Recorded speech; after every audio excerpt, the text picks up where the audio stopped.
Okay. Hey guys, what's going on, everyone? Welcome back.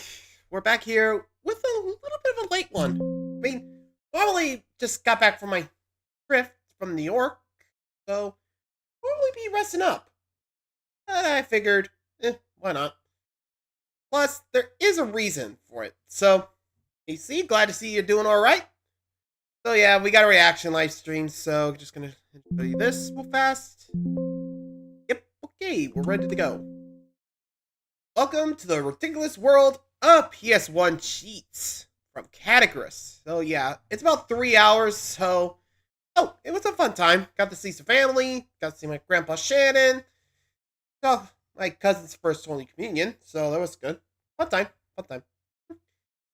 But, anywho, we got about 3 hours, 9 minutes for this. Let's get this thing a-rolling. So, go check out the original video if you don't want to hear my commentary over this. You sure like Scott for more? Let's hit it up. Here we go.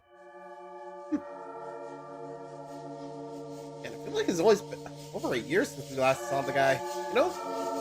Just me. Double check.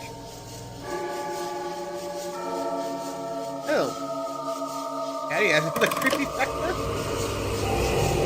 Hi! I like having a PS1. I like playing the PS1. I like sitting on PS1. I am the PS1. Ew. Oh. Hey everyone, it's me, recipient's Hey, name, Cooper's but here. you probably know me better as your name from the YouTube channel, Your Business Name. And did you know that back in the day when we bought a video game, we didn't have to pay for anything else afterwards? Lucky. Yeah, seriously. I'm not joking. I swear on my nan's life. Actually, no, that's not fair bad on idea, me. bad She's idea. not doing so well. There was a time not that long ago when you could walk into a shop, buy a game, take the game home, start the game, dump a load of random button combinations all over the place, break your controller, break your fingers, and then suddenly unlock everything in it. Times were better then. We weren't afraid of getting muddy jeans and cuts on our knees. Break your fingers, kids. More will grow back.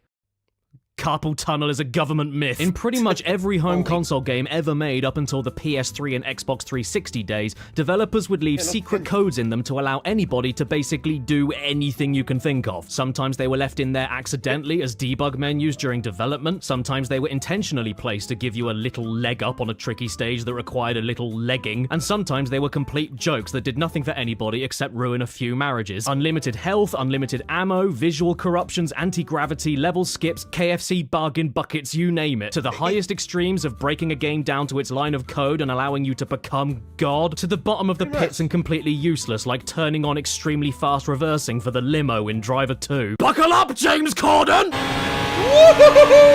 I'm a big fan! When's the next episode of Carpool Funerals? All of this kind of stuff was doable within a few seconds by anybody, and the best part is that you could do all of this degeneracy for free. No microtransactions, no subscriptions, no deluxe edition packs with free mini fridges that break in a week and set your kids on fire. You just had to know what the codes were, input them, and swag off. No, I'm not kidding. I'm childrening. But even though that is technically true, I'm sure you can see the problem that will arise from this. A problem bigger than my face. And that is that unless you know what these free top secret codes were, how are you ever supposed to know what buttons you're going to input into your PS1 controller? Well, by spending money. Okay, so for the majority of us, it wasn't completely free, but come on, getting an entire book full of them as a free gift with a cheap unofficial copy of a cheap unofficial PS1 magazine was more than a fair enough trade-off if you ask me. So today I felt like a little Jimmy around and wanted to stress test this beauty that I've had in my collection ever since the year 2001, back when I was 7 years old. Planet presents the ultimate A to Z of play stat. We're not talking about those elaborate guidebooks or walkthroughs including every single secret for you to play through and respect to the developer's intent. We're talking hard, filthy, game-breaking, unfair, rock-stiff, alcoholic cheats. Yeah, in fairness, I did have to buy a magazine back in the day when I got this book, and apparently, on its own, the book is worth £4.99, which is £9.24 in today's money. But even with that being said, the hours of fun I've had from this book far outweighs any small costs like that. And let's be real, Would you rather get a large Big Mac meal and 2 cucumber bags, or a 24-year-old book with yellow pages? I'm good. You're telling me that you'd rather have a McDonald's over a piss book? In this book are multiple cheat. Yeesh. I mean, does anyone else recommend or remember using cheat codes back in the day? Yeesh. I think I used to have them. But then again, it's been a while, so I don't remember exactly. It's been a while, so I don't remember exactly what I used, but what are you gonna do, right? I had to change some settings quality. Oh. Hey, Claus Kitten, what's up? Glad to see you here. Anyway, we just started. Looks like he's got the ultimate A to Z PlayStation cheat codes. Not sure they... Kind of surprised we gave up on that. I mean, it's part of our, part of the childhood, but yeah, that's him. That's Buzz Lightyear. I mean, it's unofficial, so why not? Cheats for exactly 230 different PS1 games, which sounds like a lot. So prepare to tell me that I'm great, because in this video I will be knocking off every single game they mention in one form or another. And ironically, not one of them has Buzz Lightyear in it. What's he doing here then? Why is he the front cover? Why is his name on backwards? What's wrong with you, Zub? There's a lot of games to get through, and a lot of ways to break them that don't involve using a hammer. So let's stop johnnying around, grab our DualShocks, slot in our Lara Croft torso-shaped memory cards, and have a good old cheat. Anyone else remember that? Wait, did he get a new one, or is that before he wrecked it? Remember? The whole torch? I am deeply remorseful for what has transpired, and I am deeply sorry to anyone I've ever associated with or worked with who have been hurt or offended by my actions. I am taking the necessary steps to improve myself going forward. But in my defense, she was pointing a very small gun at my willy. Part own. Okay, first one. Actually useful cheats. I figured we should start things off nice and easy and go over the cheats in this book that I think are actually pretty useful. Not massively ridiculous or anything, but instead the ones that I think can actually improve the overall experience of whatever you're playing, especially with multiplayer games. Let's be honest, sometimes we'd all like to jump the queue, and cheat codes that unlock every single character, like in the fighting game Cardinal Sin, are just inarguably really useful if you'd like to jump into a match with friends and not have the baggage of spending hours trying to figure out where you can buy a skeleton hand bra with matching vag head. Bloodlines is a capture the flag arena fighter that gives you access to all characters and difficulty options with a simple sequence of buttons. And even better, you can get access to a voice line reader in the options menu, where you get to hear all of these lovable characters' memorable catchphrases like "Jump on home, scrawny whelp." Who does your hair? You ain't got game, you lame. String bean. Ever heard of a weight room? And I'm not sure what's worse, listening to all of these munters mouth off 6 variations of one line. Porcupine head. Porcupine head. Porcupine head. Porcupine head. Or the fact that to make them do that, the code that you use is tongue bath. Along with this, there's also the cooking bowl's worth of cheats for racing games that unlock every track, character, and vehicle,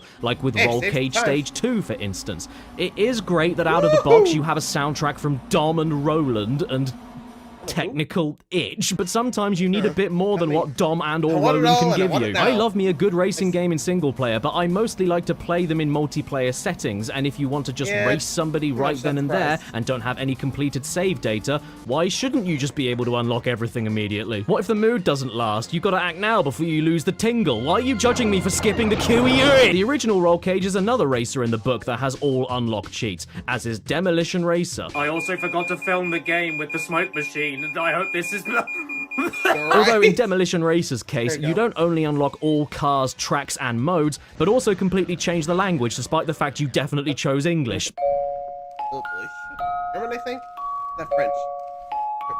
What is that? It's my volume, son. There are also unlock everything cheats for Muppet Race Mania, Ford Racing, Looney Tunes Racing, and Micromaniacs. Do any of you know about this freak of nature? It was named after all of the visitors to this page on the Cleveland Clinic. The game is made by the same people behind Micro Machines and is basically exactly the same game, except the machines are gone and all you're left with are the micros, including this man here that's so upset with what he's got to work with that he's eating his own face. Crash Team Racing is another one in the book and is a pretty obvious contender for best PS1 racing game that benefits from an unlock everything cheat. And even better, you know that 100% bonus unlockable scrapbook video? Well, if you don't have the time to get all the relics to unlock it, or you're completely terrible at getting all the relics and are the laughing stock of every Crash Bandicoot themed dinner party you attend, then all you need to do is pop in some buttons and voila, you earned this. Good job. Killer Loop is another racer that pops up in the book to give you everything, but the weirdest thing is that one of the cheats also makes you 25% faster. Whoa! I mean, what do you expect? And how about those kinds of games that give you a sandbox to play in, but then limit you with not enough MUNT? Well, luckily enough for you, in Theme Park World, and even Civilization 2, you can use cheats from the book that give you loads of money, right? With cheats like this, you don't even need to worry about playing properly. Who plays theme park games in order to test their managerial budgeting? I want unlimited cash by using the code nickname Bovine, not using a code to call myself my full legal name, Medium Rare, and then holding 3 buttons down to receive $10 million every few seconds.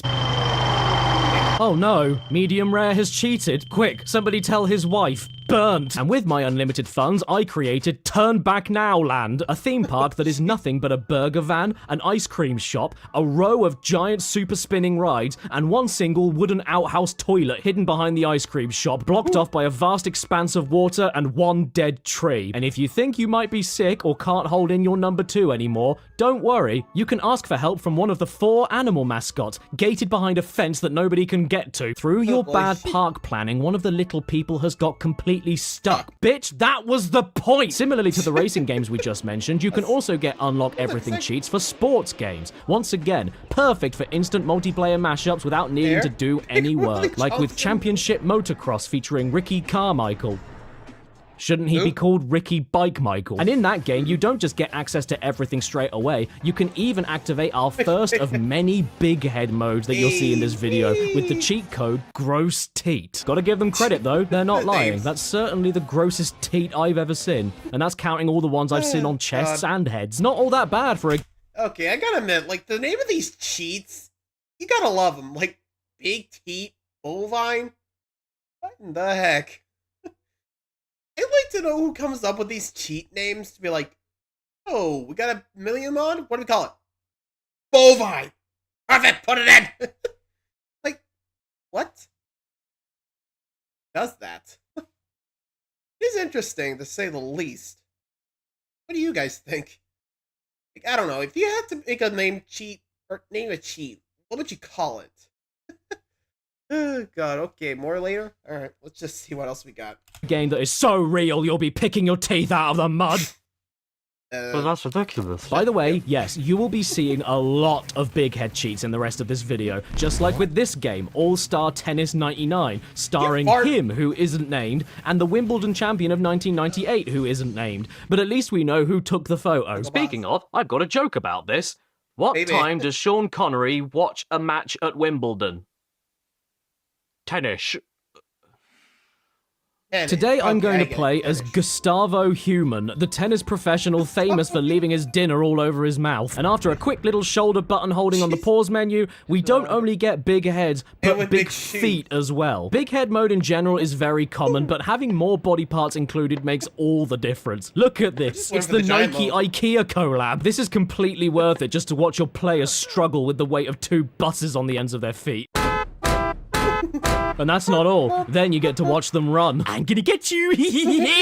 Look at the state of the back of your head, man. You look like a gone-off broccoli. A very similar big head mode can even be found in this game, Ninja Shadow of Darkness. But in this dude's case, he's not only got a giant head and giant feet, but giant hands as well. This changes everything. And as a bonus, he also has access to the deadliest tool in the ninja's arsenal. Swimming flippers. Now, I don't know why big head modes were such a prevalent thing back in the day. I don't get it. Stop asking me. It makes me feel very inadequate. But equally, I don't want anything else in my life other than this. So these cheats make me very happy whenever I see them. If any of you out there right now have recently felt like the pressure of life is just too much to handle, please keep going. Because he's here.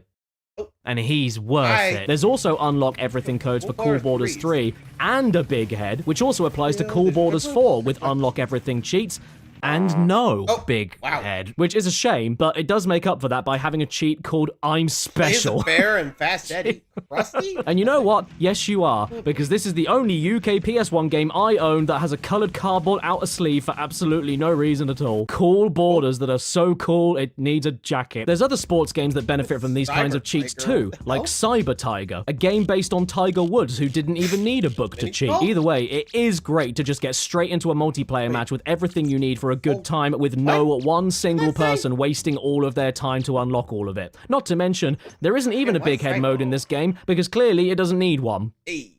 This picture gave me sepsis, but the absolute best example for me personally is with Everybody's Golf 2, where you not only unlock all of the courses and characters, but of those characters, you get to play as Sir Dan from Medieval, Sweet Tooth from Twisted Metal so that you can finally live in a society, and the best of the lot, Gex the Gecko. Playing golf as Gex and Sir Dan makes all of this worth it to me though. Who thought of including this, and can I have their address so I can send them a big snog? Go on, Dan, swinging a sword, swinging a golf club, it's all the same.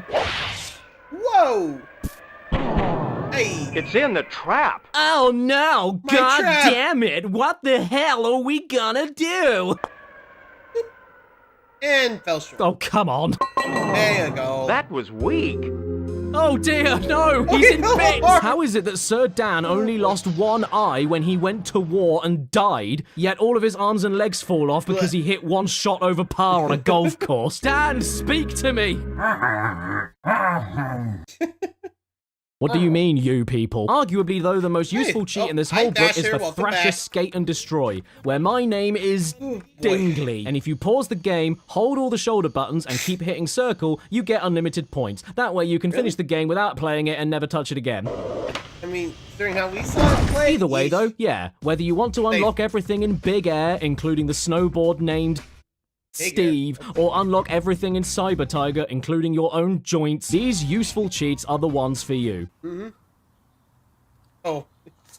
Spare a penny for polio. Part 2.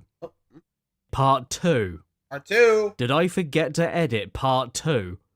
Did I upload this video knowing I didn't edit Part 2, recorded voiceover about not editing Part 2, and then forgot I didn't edit Part 2? No, you did. Gasp. Well, fine. Let's edit the text in right now. Okay, that's better. Here we go. Part Kite.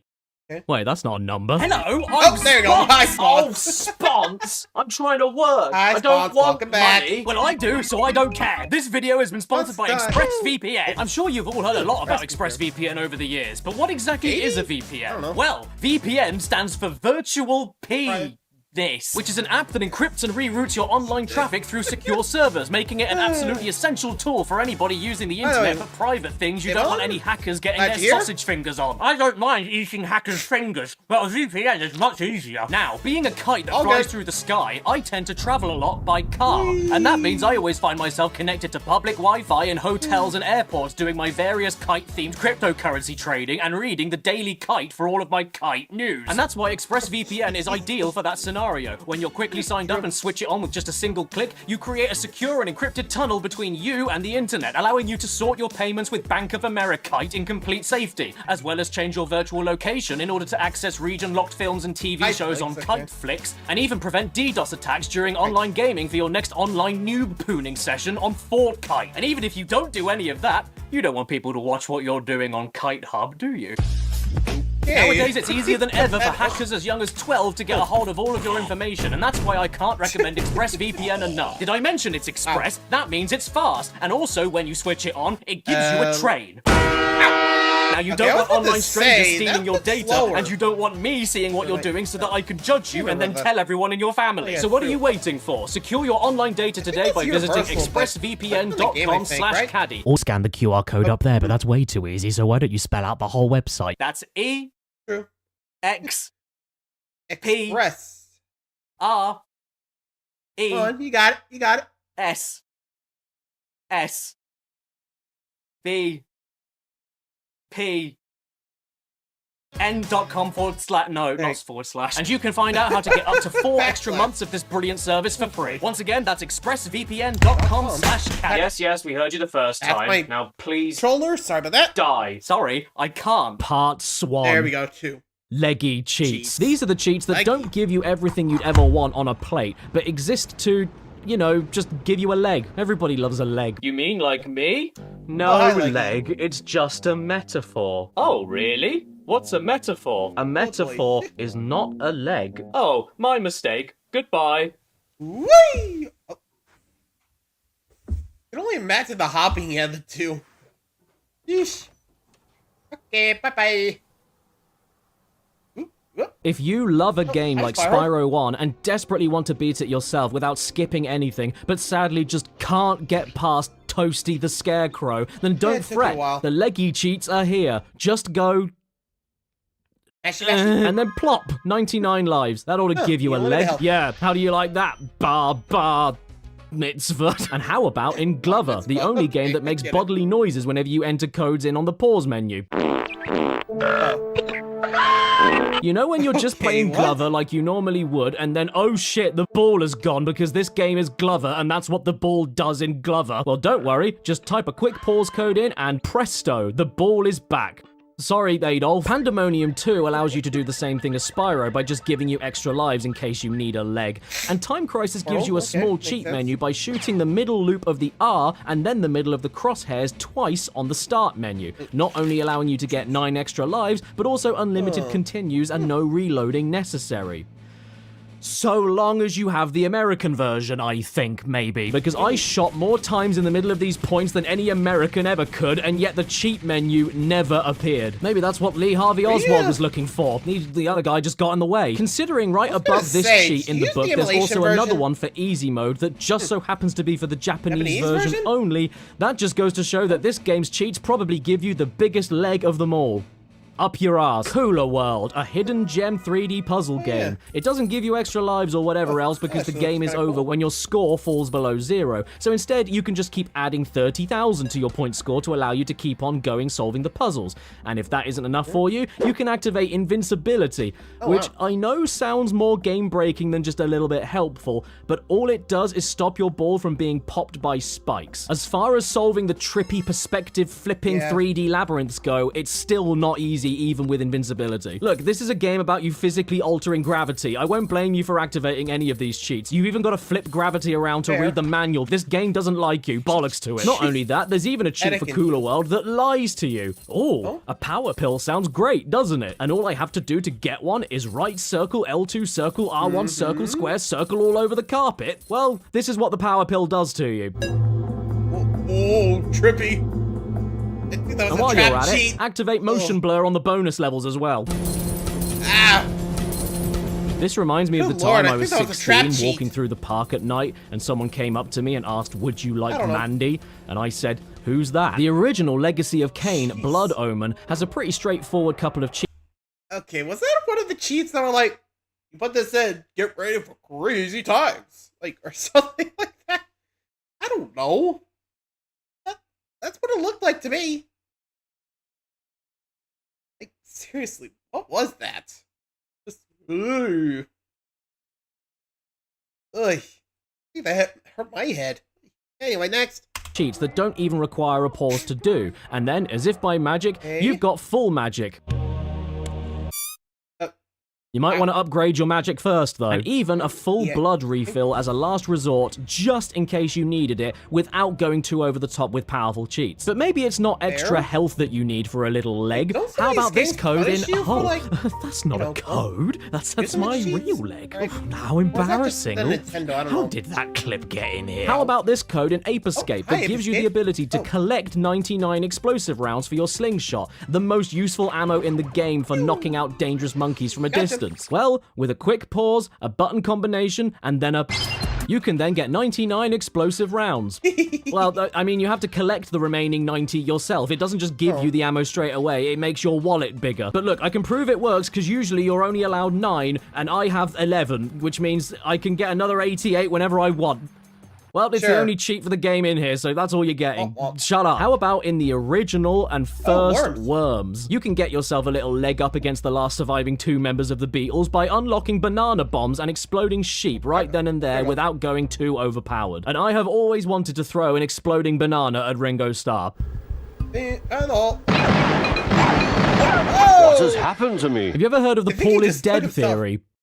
What? Well, it's true. Paul McCarthy? And it was like exploding sheep. Oh! And you can even do something hey, similar Resident in Evil. Resident Evil Director's Cut. Exploding sheep and bananas. I mean the idea of still actually playing the game properly, but just getting a foot up instead of complete invincibility for Chris. Even though I'd like to treat him to that because Chris is our old partner, you know. if you'd like to get double of every item you pick up, just hold right on the D-pad for a while on the skill select screen, wait for a nice green, and there you go. Double items and a little driving lesson. This is the ultimate definition of a leg as well, because even though you can get double of every item you pick up, to reap those benefits, you still need to play at the hardest difficulty, not the easiest. So you're not completely unstoppable, even though my disc does like to stop. Hey, what's going on?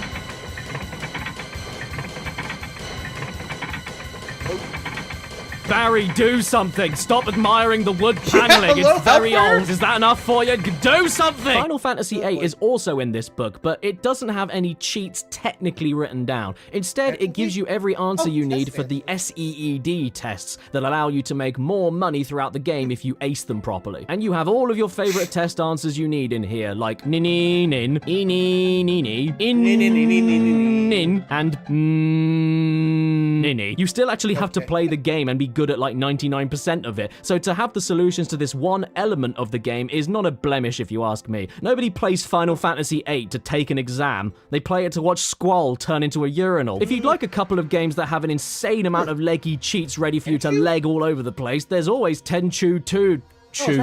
Tenchu 2 gives you a lot of options which you can pick and choose between, which is perfect if you'd like to decide what you actually need for some help, rather than suck all the fun out and give you everything all at once. You can have access to a full map with a very easy code on the map screen, as well as a few easy codes on the item screen and pause menu giving you all available items, or adding one extra of all the items you currently have, or even just restoring your health to full. Healing.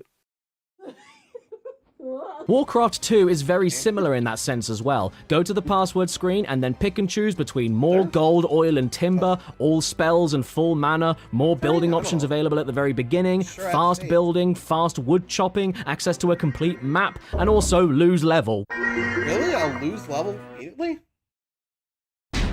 Oh, yep, there it goes. It also has the best password fail noise I've ever heard.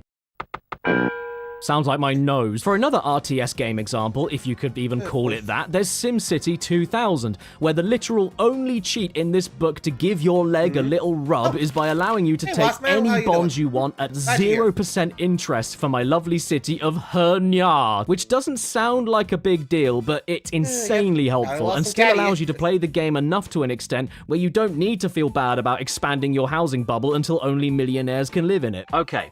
I just need to make one thing clear. This is a really long poll.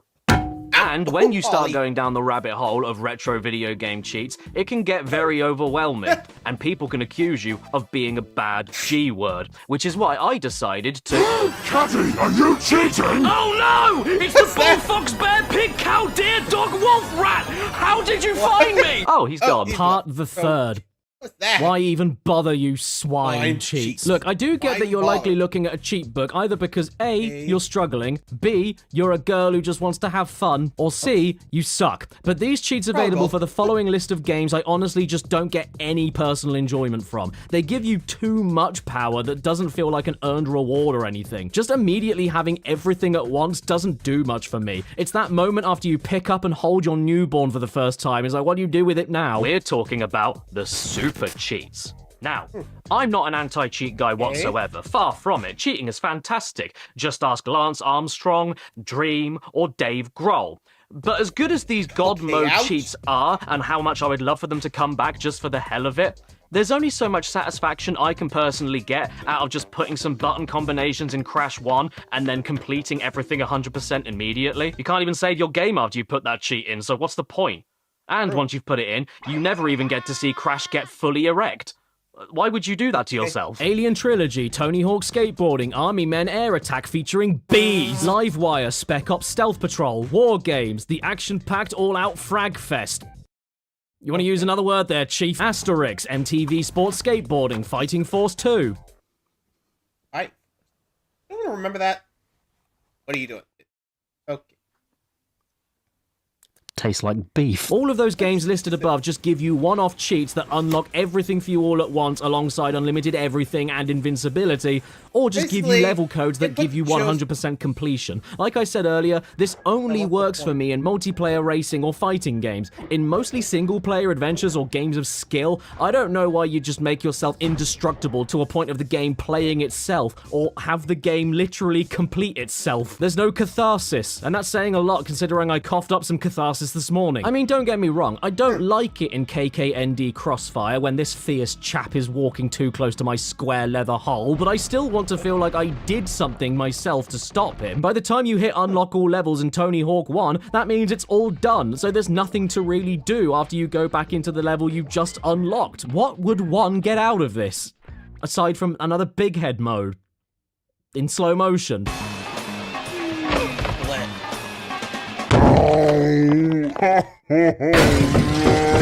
In Siphon Filter, the book... I don't even know why they included things like that, but I guess for people that just wanted to get the game out there. Like, anyone else remember, like, Game in the Clinton years? Like, they kind of posted the cheat codes, be like, here's this to get to the end of the game. You guys think there was, like, journalism codes? Because there was... I think there still is that aspect of, like, hey, journalisms just don't get the cheat codes. Yeah. Oh, thank you, Knights. I mean, yeah, they are a mixed bag, hence the multiple parts. You know, the first part were really good ones. Two were like, goofy fun. Here it was like, why even bother? Anyway, next, let's keep moving. Book gives you a cheat for all weapons and one-hit kill. Why bother running around town with a grenade launcher when you can just as easily spit on everyone with one shot of a potato gun? And as for Bubble Bobble, also featuring Rainbow Islands, first of all, its title is so long that the trademark symbol nearly overlaps the serial number, and secondly, the super cheat mode is so broken that they even give you a shame code to send you back to the previous level. Oh, I know what you can do. You can play catch.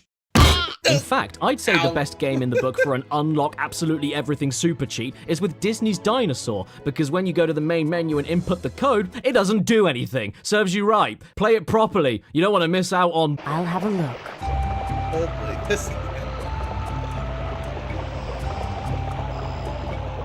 That's not to say that I don't like any super cheats, though. Far from it. They can have their uses, such as in Oddworld Abe's Exodus, where you can jump to any stage you'd like, but more importantly, you don't have to do that, and instead can use the super code in order to watch all of the FMV that the game has. The exact same goes for Ghost in the Shell, too, and even Warhammer Dark Omen, the sequel to the ever-popular and highly praised Warhammer Shadow of the Horned Rat. Oh, hi. Run away! Oh, where'd he go?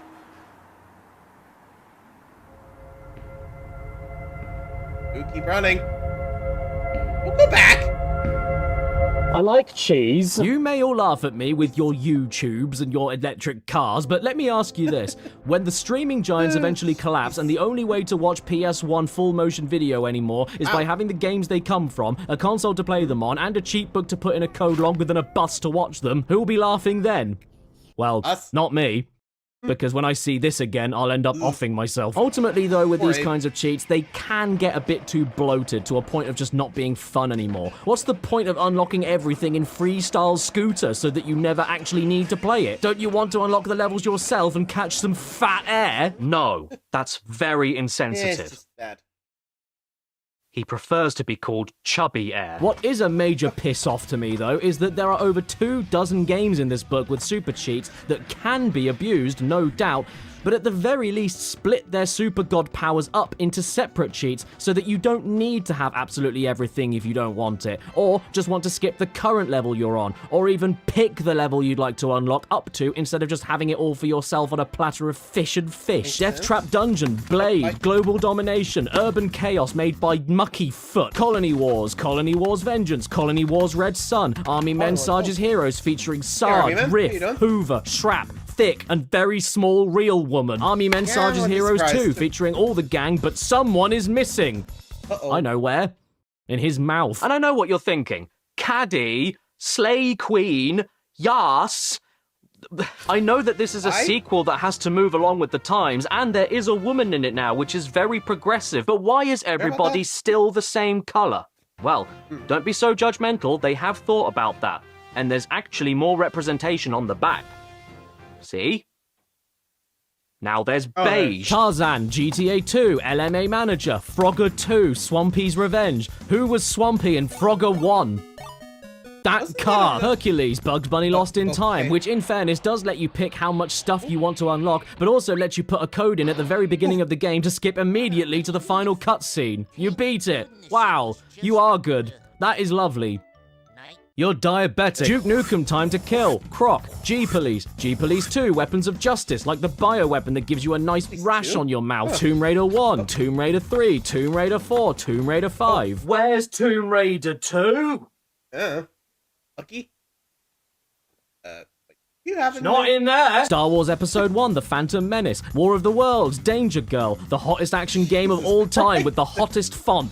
Comic Sans. Legacy of Kain. Army Men 3D. Hello again.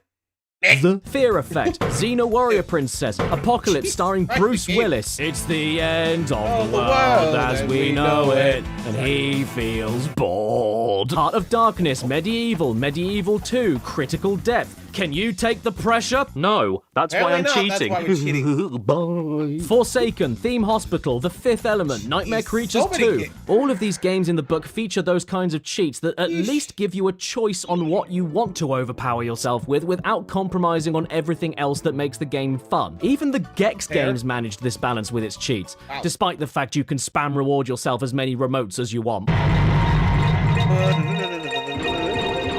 Not to mention, Gex 3 even gives you the extra bonus of being able to play as the butler, and gives you the chance to force Gex to talk on command in case he didn't talk enough for you. Jungle love is driving me mad. At least this is the UK dub. I can listen to Cat from Red Dwarf talking about his tail for hours. It's tail time! I used to walk that way, but the chafing's much better now. Tell me honestly, are my legs getting bandy? Prince Andrew!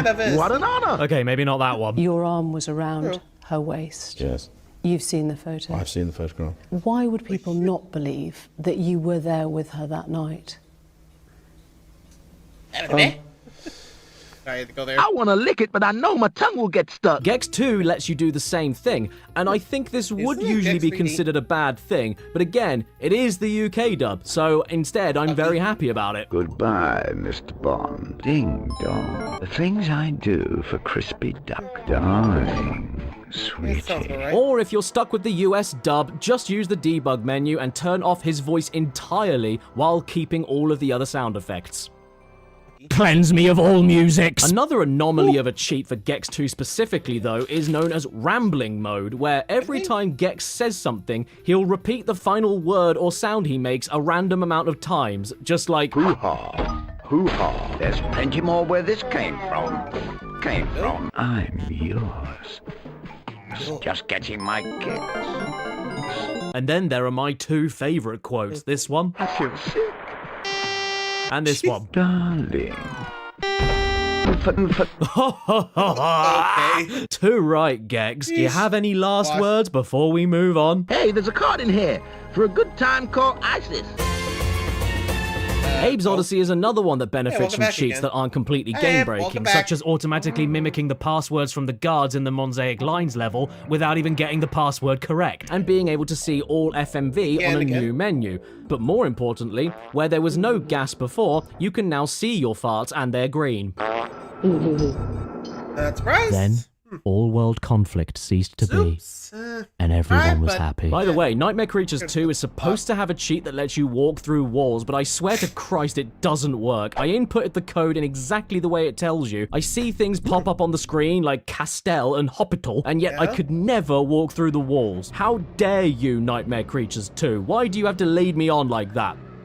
If you get me to this point, you're practically implying yes. With super cheats, though, there are some exceptions in the book that do provide me with potentially more enjoyment than the base game alone, and they are with GTA 1 and GTA London. GTA 2 has a few good cheats, but these two games specifically go above and beyond with what they give you, what you can choose to activate without ruining the experience, and even if you do activate everything all at once, It's an open sandbox game. And you know what they say about sandboxes? Not even a poo can ruin them. Unlimited ammo for weapons, body armor, extra cash, instant maximum wanted level, no police at all, get out of jail for free. This stuff makes sense in games like this. And you're so powerful, you don't even have to ruin any innocent pedestrian's day by carjacking them.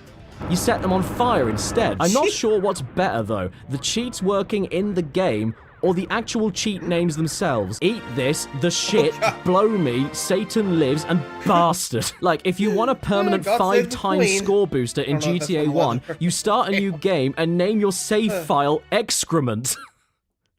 Excrement! I would honestly go to university, study game development, and learn how to code just so I could create my own game and let you unlock unlimited ammo by naming yourself Runny Fecals. But ultimately, for me, cheat menus are just a little bit too been there, done that. It's stuff I've already seen before. It's like me getting a dick pic. Means nothing to me. I see my own one all the time, when it's warm. So, if you're like me, and cheat menus don't quite scratch the itch, well... Need more cheats? Okay. Don't. Oh yes, luckily, if this book itself wasn't enough for your 230 PS1 games you definitely own, then we can have a sexy lady to help us out, being all sexy with her fish hair. Call me 24/7, I've got what you need. Well, that's convenient, because I was just looking for square collarbones and a gun. And so long as you live in the UK and you have a cellular telephone on Orange Mobile, you can give this number a call to hear all of her dirty secrets, like... Call to this number are barred from your phone. Goodbye. Now, I'm sure you're all dying to know, why should you pay for cheats when you can get these kinds of books for free alongside a hippin' dippin' magazine that your parents don't understand because they're squares? Does that mean that you actually are paying for the cheat book and the magazine is a free gift because it's a massive crap? Does that mean that the cheats that are in the free books for the magazines are actually worse than the ones that you can pay for with your own money on the telephone? Well, why don't we have a look and see for ourselves? The magazine that my Buzz cheat book that doesn't feature Buzz came from was an unofficial fan publication known either as Planet PlayStation or PlayStation Planet, depending on your preference in lover. It has budget games, massive guides, break-in news, and it's the only magazine with total PlayStation attitude. Get out of my room! This book in particular was apparently a free gift in issue 33 of this magazine. And I gotta say, I spent months scouring the internet, setting up Google keywords and eBay keywords, waiting for an alert to pop up on somebody selling it, and came up completely empty. The closest I could get was this one, issue 34. And issue 33 doesn't seem to exist anywhere. Did this piss book manifest itself from the piss dimension? Where's issue 33? I can't find it. Ooh, it makes me as mad as him. Okay, then fine. If this is the best I can do, then we might as well take a quick look while we're here. What's going on in this magazine, then? Ooh. Oh, no. The Rugrats are I guess seeing all the toddlers in McDonald's pushed him over the edge. Unique logos and tones for your mobile that will make you go... Beware, this game is not for the faint-hearted. Ooh, thank goodness. I'm glad I'm not the only one scared of men standing alone in dark rooms looking at a... hen. Cardswap.com. Pokemon are a load of pants. I want Dragon Ball Z cards. Pants with a capital P. Matt Hoffman's Pro BMX. Bunny hops, wheelies, flares, and bar spins. It's gotta be Matt Hoffman. Hello, I'm Matt, spelled in the same way as the thing you wipe your shoes on. I'm very excited about my game. Please buy my game. You are a planet. Dude, wait, what's this? I can win my very own PS2 from GameStation? Sign me up. Oh, and while I'm here, can I also win GameStation? Hi, I'm Linda. I have legs, and I want you to join me in the lay zone. Oh dear, what happened to the unlimited cheats lady? Somebody ran her over. I can't pretend to be happy while you look like this. How do you expect me to enjoy the tone of the week now? Ride Wit Me by Nelly featuring City Spud. Code 445. Can my rap name be Urban Potato? Oh man, this has got to be the most early 2000s thing I think I've ever seen. Join the text party and get texting today. It lists 9 steps for you to get into a group chat and say hello, and then it costs 50p for every new text you send afterwards. Pounds. Wait. Is it pounds? Pence? What's going on there? Spider-Man 2, Enter Electro. We get our sticky fingers on Spidey's part faux Earth. Oh, that's a bit cool, I suppose, cheats. These are the cheats in the book that I think are just kinda neat. They're not necessarily helpful and not necessarily there to blow your head off, but are really sweet little bonuses that make you say to yourself, well, that's a neat cheat. I call them neats. You know, the kind of things like in Crash Bash, where you can access a demo of Spyro 3 by holding a few buttons down on the Sony Entertainment screen. Have you ever played through all of Final Fantasy IX, got to the very ending, watched all of the credits, waited until the end appeared on the screen, and said to yourself, God damn, I sure wish there was a stupid long sequence of buttons I could press so I could play blackjack right now? Well, now you can. Well done, you mad box of... Or similarly, in the Asteroids remake, by putting a code in the main menu, you get to play the original Asteroids, which even has its own cheat menu. How cool is that? Or in the original Cool Borders, where you go to the options menu and, I quote, press select loads of times, about 40, then you'll hear this noise. And all of a sudden, the game's announcer sounds a little bit different. Ready! Ready! Why was this locked behind 40 repeated button presses on the options menu? I know. But I'm not going to tell you. Then there's Taifu, Wrath of the Tiger, where with a simple button combination during the gameplay, you can turn on Crazy Blood, the closest thing the PS1 has to the infamous Mortal Kombat Super Nintendo blood code. It doesn't change anything about the game, except now the standard level of blood you'd expect to see from a snake with arms ends up being closer to a garden sprinkler full of jam, all without changing the 11+ age rating. Blood is very good for you kids, and you can see more of it right now if you head to the kitchen and do it. Sorry everybody, Yeah, honestly, with that, I feel like that's why they made the code in the first place. Be like, hey, we want to make it bloody, but we don't want to make it, you know, M-rated, so I make it as a cheat. Don't worry, blood's out. Let's cheat. Go, go, go, go! Yeah, I can imagine them doing that. Like, that's pretty much why we had the blood code for Mortal Kombat. Anywho. Changing my Kung Fu Tiger clan will have to wait. I'm too busy fixing the burst plumbing at the Heinz factory. The most common type of need to me, though, are all the extra skins and character options across multiple games, and this book has a ton of them. Just like in 007 Racing, the classic game where you get to race around with all of James Bond's most famous cars, and her on a piggyback. Most of the cheats for this game in the book aren't very neat at all because you need to become a professional speedrunner to unlock them, but one cheat in particular is not only neat, but uniquely fourth wall breaking. By following the book, you put a sequence of buttons on the start screen and make this happen. You also unlock the Aston Martin Vantage for multiplayer, but who cares? I just want to tickle the start screen. That's not what's neat, though. What makes this cheat extra neat is that this one in particular was staring at you the entire time. On the front cover of the game, on the license plate. A cheat code on the front cover? But that's not a cheat book, it's a front cover. In Hogs of War, you can get access to an entire extra secret team of pigs known as Team Lard by just naming your save file differently, alongside getting access to all of the game's FMV by naming the file What a Pork. Oh, observe how well-made weapon operates. Oh dear. Did you ever want to play as the classic All-Stars team in ISS Pro 98? Well, don't be such a foosball and get kicked around by my feast. Use a code on the mode selection screen. How about in Street Fighter Collection, where you can get access to Akuma in Super 2 Turbo with a simple button combination when selecting Ryu, and even Evil Dude Ryu in Alpha 2 Dash. Ryu's dark alter ego that you don't want to upset. Or else he'll make you play a shitty game. Fun fact, if you watch my videos on your phone while pressing the like button and subscribe button, and then commenting my nickname Caddy at the same time, nothing happens. Yeah, not surprised. Oh no, my evil twin brother Baddie appeared. Hello everyone, oh, hi, Baddie, I love being evil. Ooh, why I order. I'll get you one day, Baddie, mark my words. No you won't, try. I'm a menace, and you can't catch me. No. Oh. Darn, I nearly had him. Did you ever play Need for Speed Porsche 2000 and say to yourself, oh boy, I sure do love Porsche and driving Porsches in this Porsche game, but gee, I wish I could have more Porsches. Oh! Well, that's nice, Whoa. and luckily there's a cheat for you that can do that. You've pushed yourself to the edge. Now drive over it.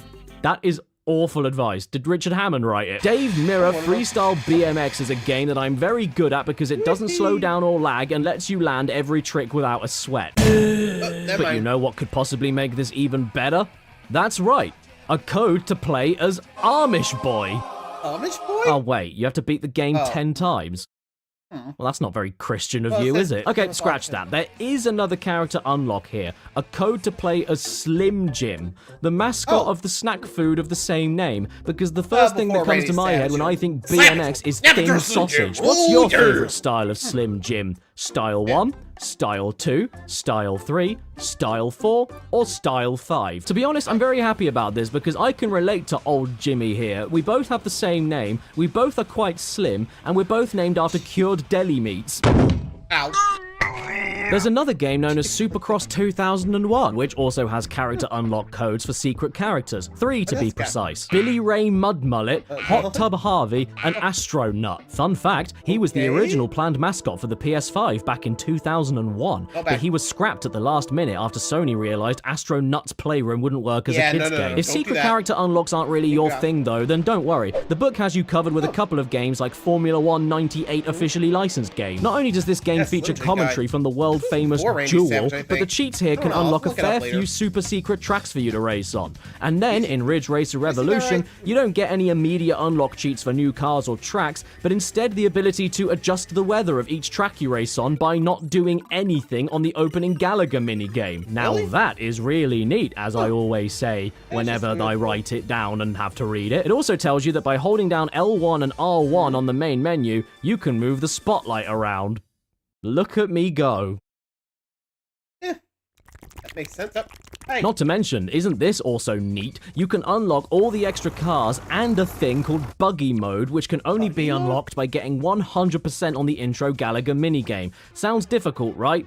Well, it is, but luckily there's also a cheat that gives your Gallagher ship a nippy bastard laser to make that no problem at all. Look, there you go. You did perfect. You on your own. Now you have all of the cars, and now they're all portly. I love this. Wee.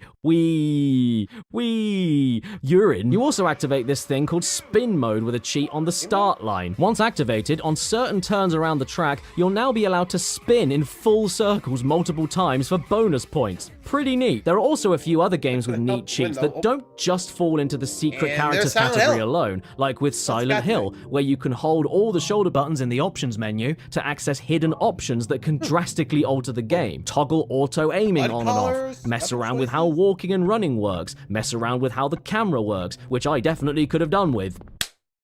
Oh my. And my favorite, customize the blood color. First of all, I appreciate that because when I saw this moment, I really thought Silent Hill stepped over the line and I wouldn't have been anywhere near as scared if it was all green. And second of all, once you pick the right colors, suddenly nobody around you is scaring you with hyper-realistic blood anymore. They've all just got a phlegmy cough. Buster Move 4 is a game about popping bubbles, and it has some neat cheats in the book that offer you a variety of different extra bonuses. Stuff such as an entire extra set of puzzles to play, 6 extra characters to play as, and a talking demo option where you can cosplay as Richard Nixon and jack the phone lines to listen in on different conversations between 2 characters, like Bub and Bob, Marino and Brum, and Tam Tam and Gurr. Hey Bob, have you found a rainbow bubble? Yes, you got it. But I will not give it to you. Ow. What? Why do you make such an effort to protect your bubbles? I need bubbles to keep myself shining. Okay. Bye then. I always get what I want. You can't get my bubbles so easily. Youth can sometimes be fatal. What? Sorry, kids, you're gonna die, I guess. Okay, so that was fun, but this is my favorite absolutely pointless bonus I've ever seen in a video game. A tarot card reading mode, where a new selection opens up for you in the options menu that will reach out to your soul from the TV to describe you and your love life. This is gonna be good. Wait, but I'm not Jewish. Are you? Oh. How did it do that? 1. Past. You were going to win his or her heart. You had no regret about your chase of ideal love. Confidence helped your love. This is very accurate. Okay, good start. 2. Present. It cannot be helped. The ending of the love is approaching. Oh, right. Oh. But this means the beginning of a new love. Don't turn around. Okay, fine. Not the best outcome, but not a complete washout. Thanks for the advice. Death upright. What, like a horse? 3. Near future. There will be a time to make a decision to build up a good relationship between you and him or her. Nothing will seem to be a hardship. No need to hesitate. Happiness will lie in front of you. Okay, good to know. I'm writing it down. Leave my fiancé, leave my stepkids, my love will flourish and everything will get easier. 4. Goal or purpose. However hard you worked, you could not gain his or her love. Hang on, wait, what? Perhaps you hadn't made enough efforts, or maybe you were not willing to. No, but you said that I wouldn't have any hardships. How can I work hard when there's no work? 5. As others see you, you could not gain love because you did only common things. All right, okay. What? Hold on a moment, Jacob Rees-Mogg. What are you trying to say? You must not have admitted yourself as a loser before you fought. This is the worst dating profile I've ever made. 6. As you see yourself, you were anxious about the unreliable love and had lost concentration on love. Yeah, can you blame me? 7. Outcome. Oh Christ, how is this all gonna end? Incredibly, things were getting better. The great power of fortune led you to happiness. What do you mean What? Form a line, ladies. So there you have it, everybody. Bust a move. What was that? Like, okay, I don't even do tarot cards, but I'm pretty sure that's not what those mean. I mean, I don't know. Like, the only time I know tarot cards were from Persona, even I don't remember what they were meaning, you know? Just saying, what the hell? Like, say one thing and it's just opposite of another. Like, what? Hey. Again, like I said, don't do tarot, so I don't know exactly what's going on. Moving along. Move 4 knows me better than I know myself, and all it took was me being confident in finding love, then losing all of it when I never even found it in the first place, then finding a new girlfriend and having an easy life, then losing her because I had an easy life, then being a boring, lonely man, then give up on love and happiness, and then get everything I ever wanted and being happy. Wow. My new book, How to Pull Chicks, is coming out. Street Fighter EX2 is another game with some exclusive hidden cheat code bonuses. Not just with being able to play as Garuda, Kairi, Hayate, and Shadow the Hedgehog, but also with 4 extra bonus minigame modes that I'm pretty sure are only unlockable with cheats, but I could be wrong about that. I don't know this game. Don't correct me, I really, really don't care. It is nice that there are already things available in the bonus menu for you, but to be honest, barrel and watch barrel replay don't sound too thrilling, so I'm happy to unlock other things like Excel Break, a minigame in which I have no idea what I'm doing. In fact, if you don't know how EX2 works at all, this might as well be called Blurry Spasm Mode. And even though I had no clue what was going on, apparently there were still 3 people worse than me, causing me to come 7th. And my name is Wig. Another bonus game here is called Satellite Fall. Time up. Yeah, we broke the planet. Again. I can't do it, and God did I try. Lord, how I tried, and I got so close to winning, but I wasn't quite good enough, and unfortunately, the entire world broke in half. Oops. It's okay, though, because even though the world ended, I still came 5th, and my name is... Rider, okay. Bag. Well, hey, in my defense, if I'm a Street Fighter, then I think I won, because all of the streets lost. The third minigame is called Versus Bison 2, and I'm gonna pick Bison for it, so I can't possibly lose. Oh, okay, well, you didn't tell me Bison 2 was a crocodile. Obviously, I didn't win this mode. I suck at Street Fighter, and I have absolutely no idea how to avoid any of his nonsense. In fact, I only managed to hit him 1 single time. Yeah, right in the nads. The bonus minigame I was most excited for, though, was Maniac Mode. I thought to myself, goodness, what could this possibly all be about? It sounds hilarious. And for such an amazing sounding mode, I have to pick someone with an amazing sounding name. So I went with... Area. I'm sad to report, though, that this mode isn't anything that mental. It's just one of those combo activation challenge modes. And again, since I'm absolutely useless at this game, I couldn't get past the first combo challenge, even though I did know how to activate the first move, Great Cancer. Ooh. Sorry. Yeah. Hey, blame the game, not me. You're in trouble.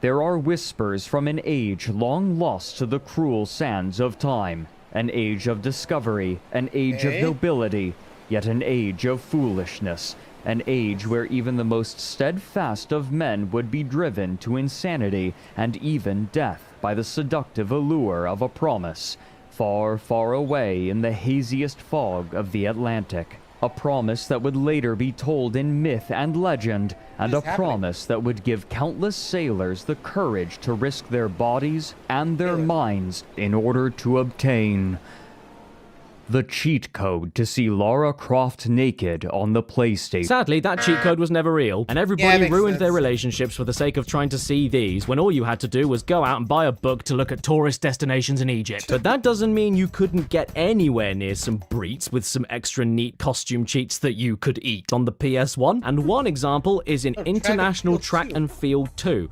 But first, I have to pick a country.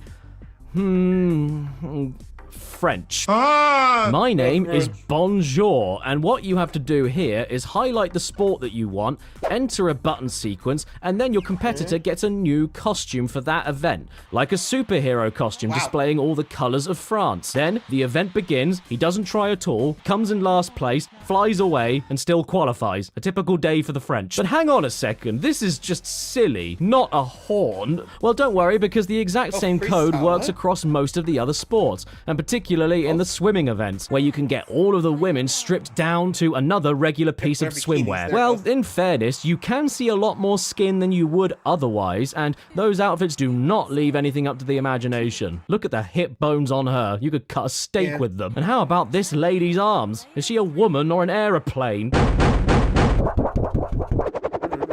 Nothing else crazy happens for the rest of the event aside from just the fact that they are now in bikinis, but right at the final moment before the results screen, the replay does have this. Absolutely lovely. I think I ate this at my last roast dinner. Don't worry though, I hear you. These aren't that controversial. I do understand, so let's crank it up a notch. How about we take a quick peek at a cheat in the book for Cool Borders 2, the controversial sequel where they decided to include a little snowboarding pixie guardian. Now, according to the book, this cheat allows you to unlock, and I quote, pervy outfits, cause you're a right perv, aren't you, me old mucker? Down the chippy. Once you've inputted the code correctly, you start a freestyle match, and then suddenly, the two female characters get some alternative costumes. Cindy dressing up in a very skimpy leather outfit, and Irene dressing up as a German. There's also a few extra naughty choices on top of these, but I mean, come on, you've got to go snowboarding in a thong. Dominatrixes on a snowboard is a very specific kink of mine, and god damn it, I want to live it. Look at this. Look at this. It's glorious. I wasn't sure what to expect, but this does not disappoint even slightly. 10 out of 10. How protective is it? Okay. I think we've had enough fun. Let's try another track. Is the game watching me? For the final example of this in the book, we have this game here, named after my favourite shop down the street, Lemon's 24 Hours. If you would like to feel a little bit better about yourself after you fail a race, then you're in luck, because by naming yourself Jackpot, whenever you see the try again screen, there'll be a right woof standing on the side, doing an impression of a skateboard ramp. This is great, isn't it? What a tame and stupid thing to just not have in your game to begin with. And the fact that you have to name yourself Jackpot makes it all the funnier. Yeah, man, I hit the jackpot today. When I was playing PlayStation, I got to see a picture of a woman standing away from me. Get it! Let's finish this section off with one final game in the book full of neat cheats for alternate costumes and voice clips that aren't all sticky, and that is in the cult classic Marvel Superheroes, the game that got the glowing review, "Nothing can prepare for the explosion that is Marvel Superheroes," from the well-known professional review company, A Game Fan. If you'd like to play as Thanos in this game, no worries. In a few seconds and a little button combination on the character select screen, now you can. And you don't even need to pay $4.99 for him. Oh no, wait. Who turned on the smooth jazz? No, turn it off! Turn it off now! You know how much Thanos likes show tunes? He can't control himself if he hears lounge music. If you don't switch it off, he won't be able to stop himself clicking along with the trumpets! There you go. Oh. Uh-oh. Snapped. My bad. Hello, boys and girls. I want you to play a very fun game with me. What are you doing? Yes. I've lost my best friend, and I need your help to find him. So, boys and girls, where's Caddy? Caddy. Oh. Here's something. He's home, so why don't we move on to... Oh, thank God! The post is here! Oh. I haven't seen you in ages. Have you been delivering a lot of letters? Okay. Delivery, what is it? A CD that you put in your PlayStation and then use it to activate even more cheats across even more games. Oh, God. From the makers of Explorer, Exploder. That's a stupid name. What? Does that mean that when you play the game in the console, it explodes? Yes. I have 2 of these discs from the Exploder company. The first one, Pocket Power Station Exploder Cheat CD, and its sequel, Pocket Power Station Exploder Cheat CD. I know these aren't cheat books and don't give you codes, but I don't know when I'm ever going to look at these things ever again. And these particular discs I have actually come for free in another magazine, much like my precious little piss book. So as far as I'm concerned, it still fits the theme of free cheats. And if you disagree, then you're a peed. These are really cool little snippets of console game history because similar to something like Game Genie on the old Nintendos, these discs don't just give you a list of button combinations or anything. They're actual software that interacts with the game titles programmed into it by adding lines of code to change how the gameplay variables operate. You activate the cheats you want to use for the listed game, hit go, and then while the PS1's internal console memory suspends the cheat commands, you take out the cheat disc, swap it with the actual game disc you chose to cheat on, and then as if by magic, you suddenly have 23 million credits in Gran Turismo 2 before you even have a driving license, and the Sunday Cup Racing Trophy is already yours. I'm not even braking around the corners, I am crashing on purpose. I'm just that rich that it doesn't matter. By the way, I decided to take a look and see how much it would cost me to actually buy 23 million credits in Gran Turismo 7 on PS5. Oh, okay. It's not that much, actually. It's only £183. Just over $200. Yeah. I'm good. Microtransactions! Well, that's not very good, is it? And much like magazines, it's a proper trip looking back at these because the discs themselves even have ads preloaded onto them, including for the magazine that they came for free with. Power Station. 100% PlayStation, 0% fair. Well, why would I buy it then? And that's not all. There's also an ad for Gear magazine for all of your monthly gear news and gear gossip. Didn't you hear? Gear is the magazine that takes no shit. No, you're right. It takes WD-40. Lots of the cheats on these discs are for games we've already found in the book, and some are for games that will be in the book later on in this video. But a surprising amount of them are for games not in the book, like Digimon World. Digimon, digital monsters, Digimon have the flosses. Change! Do I have a Digivice? No. Do I have friends? No. My name is Bendy. What's my Digimon's name? Bendy. Watch out, world. Here comes Bendy and Bendy, saving the day with maximum health, maximum attack power, all fire skills learnt immediately, and 99 metal bananas. Yeah, take that. Nobody here stands a chance in File City. I'm a kid, I think I should leave. And there's also some cheats on the disc for World's Scariest Policeman. Now, I figured this was just a fun little pretend game about pretend coppers committing pretend gross negligence and pretend sexism in the pretend Metropolitan Police, but I was way off. I had no idea this is a game based on a real-life show in the States. Real-life World's Scariest Police chases caught on camera with real criminals and lots of people getting hurt or killed made into a video game for your greasy children. It seems a little insensitive to me, but I gotta say, I am really looking forward to the Jeffrey Dahmer video game from the team that made Manhunt. Even without cheats, I love this game. I don't even get the point. You just drive around being a policeman, point your finger at the next unsuspecting car who is now suddenly a criminal, and then stop him! He's resisting arrest! We have no choice! We must kill you now! After you do enough damage to the unwilling suspect and smash up half the city you're trying to protect, you then just leave the burned husk of a car behind on the road. Well done, Rozzers. Don't worry about the collateral damage. You put a very dangerous man in the ground today. He committed the terrible crime of being a car. Look, there is clearly a lot of corruption in the deep state of World's Scariest Police chases, so it's lucky that we have a cheat from this disc that allows us to have unlimited ammo. Brilliant. Why didn't anybody think of this before? Now all of our police problems are solved. It's weird though, because these discs could often provide you with even more ways to cheat in a game that normal button combination cheats from a book could never compete with. And yet, as as far as I could tell from the discs that I have, none of these cheats appear to go anywhere near silly or ridiculous. They're mostly just stripping the code down and overriding it so that you can do the mundane, like completely freezing a timer in a character selection screen, or the complete other end and turn you into a rampaging invincible god with a space jump that makes you say "ugh" every 2/3 of a second. I wouldn't describe these disc cheats as cheats in the traditional sense, and more like hacks, since they don't appear to be built into the game at all, ready to be unlocked by you. As far as I'm aware, there's no way to access the unlimited Gatling gun in Resident Evil 3 at the start of the game with traditional cheats. But with this disc, now you can, and have access to all of the maps and files so that you can read all of the puzzle clues for the end of the game and not be able to do anything about it. Oh no, this game has explicit violence and gore? Yeah. No, it doesn't. But it does now.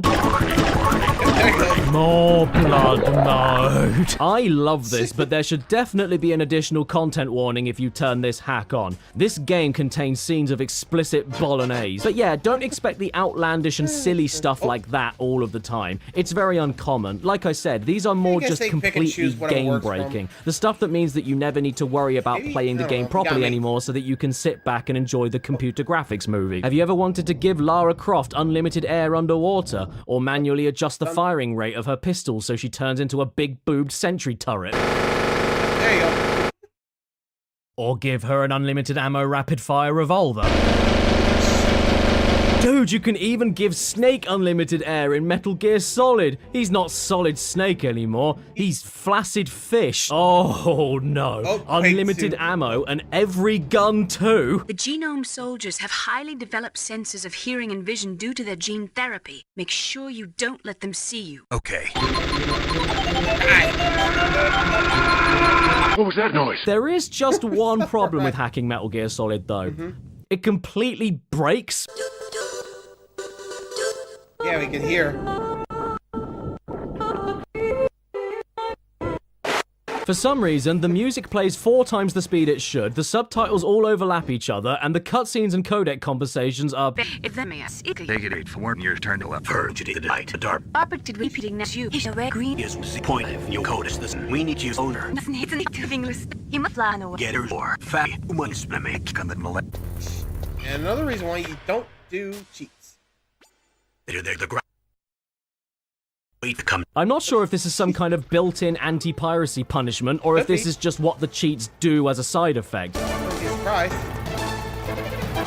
Oh man, we're coming up to my favorite part. Do you guys all remember that classic moment where Snake sees Liquid in the Hind D helicopter?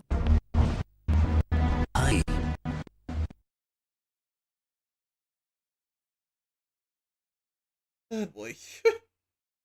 The 2 cheat discs I have are sadly considered sample discs, which I guess explains why they came for free with magazines, much like the book itself did. And looking into the built-in ads, it turns out they are actually a demo in and of themselves for a full disc version of this exploder thing, with over 6,000 cheats for your placements. But that's the thing that you've got to pay for, and I'm not about that. We're sticking with what you can mangle your games with for free. So back to the book. Oh my face! Win a robot dog worth over £1,000? I've always wanted a robot dog. They're way better than this one. He doesn't even charge. I'm calling this number right now. Ring, ring. Hello? Oh no, wrong number. Yeah, there we go. Oh, hey, Post, what's up? What do you got today?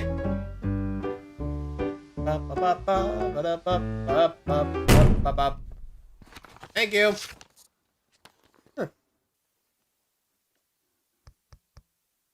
Thank you, buddy. Bye-bye. Nice. That was a Postman Pat. What's this? Total PS1 attitude? Yeah. Wait, didn't we just see this like magazine? This man. He's oozing it. Giant cheats poster. What do you mean? It's tiny. What? Oh, whoa. Oh, that's a huge beast. Jesus Christ. Anyone got a magnifying glass? I think we're gonna need it. These are cheats. I don't know what I was expecting, but even with the front cover telling me exactly what it was, didn't prepare me for the fear I now feel. What is this heap? Who asked for this? Me. I want to know, because I will send it to your house with a packet of bird flu. I'm just, like, I'm speechless. Still trying to figure it out. This is the most useless thing I think I've ever seen. Really? No, not just from video games, just everything, ever. I love it. It's my new favourite thing in the world. Who asked for it? Oh no, I can't beat this level. What do I do? Oh, I know. I'll consult the wall. How does it sound for you to need a cheat right then and there, and then need to stand up in order to get it? How are you supposed to get the code you want and input it while playing the game without losing it, while looking back and forth between the game and the wall? And what if the cheat code that you want to use doesn't end up working? Should you keep trying again because you thought you input it wrong? Or is it a fake cheat? Or is it because you just couldn't read the damn thing? I can barely even see the text unless I'm nose deep on top of it. Do you need a magnifying glass accessory that came for free with issue 31? And if you're sociopathic enough to want to use this as a poster and nothing else, if you have the thing put up properly, there's one entire section of the paper that's different from the rest of it, and it's sideways! This whole thing is taking 7 lefts to turn right. If the person who invented this idea isn't locked up, I'd love to say hi. This is inspiring. And the cherry on top of all of it is that if you don't want the Bible on a poster to use as a reference, then don't worry, there's an alternative end. You can always instead use a badly rendered, ugly 3D man with 1/7 of a fringe. I've hit the jackpot. Stop the video there. Can't get any better than this. It will. Wait. The postman used the post to post me a poster. Part of 5. thoroughly unhelpful and debatably even cheats. As much as there are some pretty sick cheating ops in this book, there are nearly just as many cheats for all sorts of games that are a waste of life and not worth the tree that was killed to print them. Whether they be overly complicated for the sake of an award not even worth it, or they unlock a feature that does nothing but inconvenience you, or they do nothing cool at all and just waste the precious air you need to survive, there are many games listed in this book that just let you down after getting your hopes up after seeing them included. Much like in Destruction Derby 2, where if you change your championship file name to credits, nothing happens. But you will see animated credits. I think this one is worth 3 ETH. I can just imagine all the people that played this game back in the day, whose legal name was Credits, getting very confused after they put their name in. The always classic Spider-Man also has a variety of cheats in the book. However, one in particular requires you to write a swear word in the password screen. And then this happens. The hell? I can't believe Spider-Man was a nun all along. Also, the cheat book says that Spider-Man is supposed to appear, wipe the word away, and then replace it with something less offensive, like flower. But I can tell you, after hours of experimentation, I could not get him to wipe the swears away. He just wants to beat them up. Well, good for you, Spidey, teaching some valuable lessons to the kids out there. Oh, okay, well he didn't mind that one. Oh, by the way, it's about time we put an end to this argument. You know Miles Morales? Yeah? Well, let me tell you right now, Miles Morales isn't Spider-Man. He's Spider-Man, just like Peter. And how about those quote-unquote cheats that shouldn't even really be cheats in the first place? Like holding all the shoulder buttons and triangle in Crash 2 while changing warp room floors in order to fight a boss you already beat, or using codes in Championship Bass in order to unlock challenge mode, or in Everybody's Golf, where holding L1 and X while selecting a character lets you change the stance of the golfers. Why are all these things hidden with secret codes? Shouldn't they just be part of the game to begin with? The same goes to Wipeout 3, where there's a lovely code in the book that allows you to change the color of the turbo pads. Why is this a secret? And furthermore, why would you want to even do it anyway? I can teach you how to change the color of a turbo pad myself. Just get yourself a girlfriend, wait for about 4 weeks, and then ask her if you can have a look at. And it's one thing to be pointless, but it's another thing to be thoroughly unhelpful. Like in Star Wars Demolition, the game where you finally get to pilot all of the iconic Star Wars vehicles, like the Snowspeeder, the AT-ST, the Pod Racer, the Land Speeder, and Boba Fett. You know what you need in a game where you have low gravity ships to steer? Even less gravity. Oh.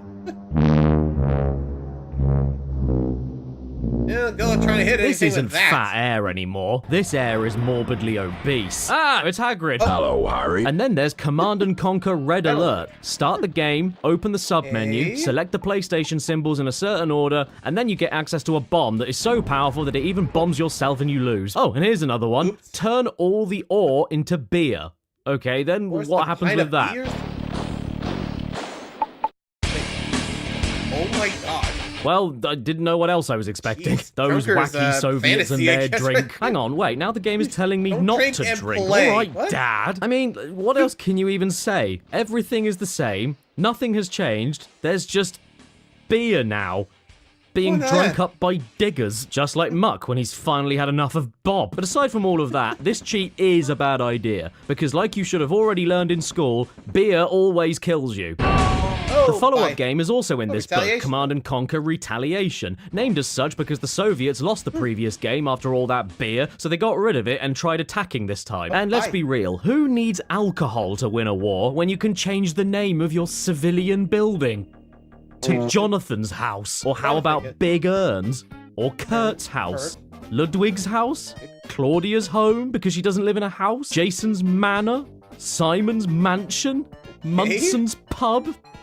Munson's pub? I have never met a Munson before. God. What kind of name is Munson? And why doesn't he own Munson's mansion? Right with that, comrade.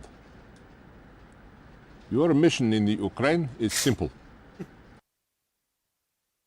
Nope, not touching that one. Star Wars Masters of Terras Cassi, presented in the two languages that you can't think of without the other, English and Finnish. In a fighting game, being able to see your health bars is very important, which is why the book includes a cheat that gets rid of them. Who's winning? Who's losing? Well, I am for playing this. Who the hell knows? It's part of the fun. And while you're here, feel free to turn on big head mode, and suddenly you'll see your granddad in the 60s. Ugh, I'm bored of this. Moving on. Game aborted. Oh. You'd be surprised how many racing games have cheats that just do not help you. Take V-Rally 2, for instance. Was all of this shit a little bit too difficult for you? I wouldn't blame you for saying that, but don't worry, because you can always make things easier with the double speed cheat. Oh no! Wrong way. Oh, thank you. I didn't notice. For God's sake, you're going so fast that the race begins before the countdown to the roll-up even ends. I've had enough of this. It's just too silly. Anything else? Cars jump higher. Whoa! Have you ever played an extreme sports game on the PS1 but desperately wished that the environment looked like a giant smear? Well, have no fear. Oh, downhill mountain bike. Now I have no fear. For every cool unlockable bonus level you can get with cheats, like a volcano stage with skeletons, or a canyon level with aliens, who are indeed world-renowned for their love of mountain biking, there's also stuff like this. I love this, whatever this is. Look at it, it's a mess. It's like a skid mark after a Skittles milkshake. But if that's not quite your tempo, how about this? Red pill, blue pill, Hillary, Bush, who cares? Take them both, and you'll wake up as a professional downhill mountain biker. You know what though? It's cool and everything, but it's still not enough for me. I want to see even less. Dots mode. Yes. Oh. Yes. Oh. Wipe out. Hi. Oh, can't go anywhere. Are they stuck? Yep, okay. I thought I left all the bullies behind when I left school. Oops. Now I'm being bullied by a volcano. You know what, though? I'm fond of you, skeletons. Even in death, still cheering us on in the afterlife. I want to join you. Where's the anti-gravity cheat? Oh, hey, there we go. Who can say where the road goes, where the day flows? I ride bike. Ow. Did you know you activate this cheat by naming yourself Big Floater? As far as terrible, unhelpful cheats go, there's nothing quite like the ones that require you to do even more work than it would be to just play the damn thing normally and get the same result. In Destruction Derby 1, if you type in monkey as your name, start a match, and then do 5 360-degree spin attacks on other cars without crashing too much, which is way harder than it sounds, you will spawn a monkey on the track. And then, if your engine hasn't blown off yet, you can chase the monkey and hit him for an extra 50 points every time. Who even cares? By the time you manage to sort all of this out, you've either already made over 100 points or you're shown off on a speed limit PSA. Do you know how long it took me to get my first single 360-degree attack? 18 minutes. And I needed to do that 4 more times on that run, which only lasts about 90 seconds. It's not possible. I swear to Christ. You can't see what's coming behind you. There's too many cars blocking each other to spin them. You don't have enough health to survive long enough, and your car must be going on a bear hunt because it has to go through through everything. I tried for over an hour to make this all happen and recycled enough cars to build another sweatshop. Yet the best I could do was 3 360s in one match. But the computer players, oh well, they can knock me into a 360 whenever the hell they want. They don't even think about it. And they don't think about it because they're computer players. They don't have human brains that think. My uncle has a computer. I asked him. And yeah, I know there are cheats for invincibility and choosing how many cars you want on the track and blah blah blah, but here's the problem with that, sunshine. These are name entry cheats, so you can only activate one of these at a time. Useless. Really? Totally useless. And as for Rayman, well, Rayman's cheats in this book are just a cacophony of empty promises. First of all, Rayman is xenophobic against fairness, so you start off with a sigh of relief when you see the level unlock codes. But it's one of those cheats that unlocks literally everything, meaning there's no point playing any of the levels because there's nothing to collect, meaning that you can just go straight to the end of the game and win, making those codes completely worthless. After you're done crying, you then see an extra continues cheat. Oh good, if there's one thing Raymond definitely needs, it's extra continues to actually give you a fighting chance of finishing a single level, let alone the whole game. So then you start reading it, and it says, if you have 0, 1, or 2 continues left, when you are at the continue screen, press and release successively the following directions slowly, brackets 1 per second, while Raymond is staggering around. Up, down, right, left. You should get 10 continues. You should. However, this doesn't work all the time, so your best bet is to save the game with 1 continue left, die 3 times, try the cheat, and repeat it if it doesn't work. What a jar of knobs. How can you be happy with yourself with your game being as hard as it already is, Raymond, and then make the cheats to give anyone the tiniest remote chance just as difficult to pull off? Am I supposed to take all of this from a man with no neck? I tried so many times to make this cheat work, dying over and over and over on the first stage just to trigger the continue screen so I could trigger the cheat and untrigger myself, but it just never happened. So after you're done crying even more and writing into your local newspaper's agony aunt, you then gasp all the shock out of the room and die as you see that there are still a few cheats you can try. One of them being picture-in-picture mode. Great, thanks. This is just what I wanted for Christmas. The other thing being no pause text on the pause screen. Pause text yours? Bloody brilliant! And then the last one being this. The worst cheats to input in this entire dead tree, whereby holding all of the shoulder buttons after the Ubisoft logo, and then holding start after the brick wall FMV, and then sitting there like a human lemon, keeping all your fingers held down on all of those buttons throughout the entire intro cutscene, including the start menu screen until the screen goes black and the demo starts. Absolutely nothing happens. As far as I can tell. I didn't notice anything different, but according to the cheat book, apparently this is in order to activate a large Rayman demo, which can only lead me to assume that it increases the length of the start menu demo video, which you'll end up skipping anyway when you hit start because you want to play the game and the game tells you to hit start. Raymond, get your head out of your egg hole, and then as the final icing on top of the mud, you suddenly notice that, hey, by the way, these cheats might not even work on the platinum version of the game. You don't even have the common linguini hair decency to allow these meddling pissy little cheats to work on all versions of your own game. And take into account the wording. The cheats may not work. They don't even have a confirmation. So the poor saps who desperately want something to help them with this 2D indigestion still have to attempt these codes just to see if they maybe work, including the continues cheat that has a 70% chance of not working if you're not frame perfect on the copy of the game that it works on to begin with.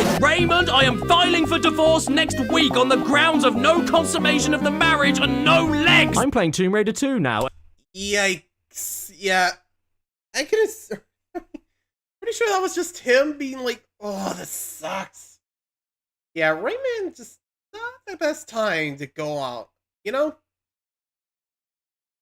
That sounds like a headache and a half, you know? Saying, you gotta admit that, right? Leash. I don't know, like, honestly, if it didn't work for me, I would be like, let's just try again. I'd probably tear out that page of the cheat codes. So, useless! Just saying, like, there's no way you're using that again. No?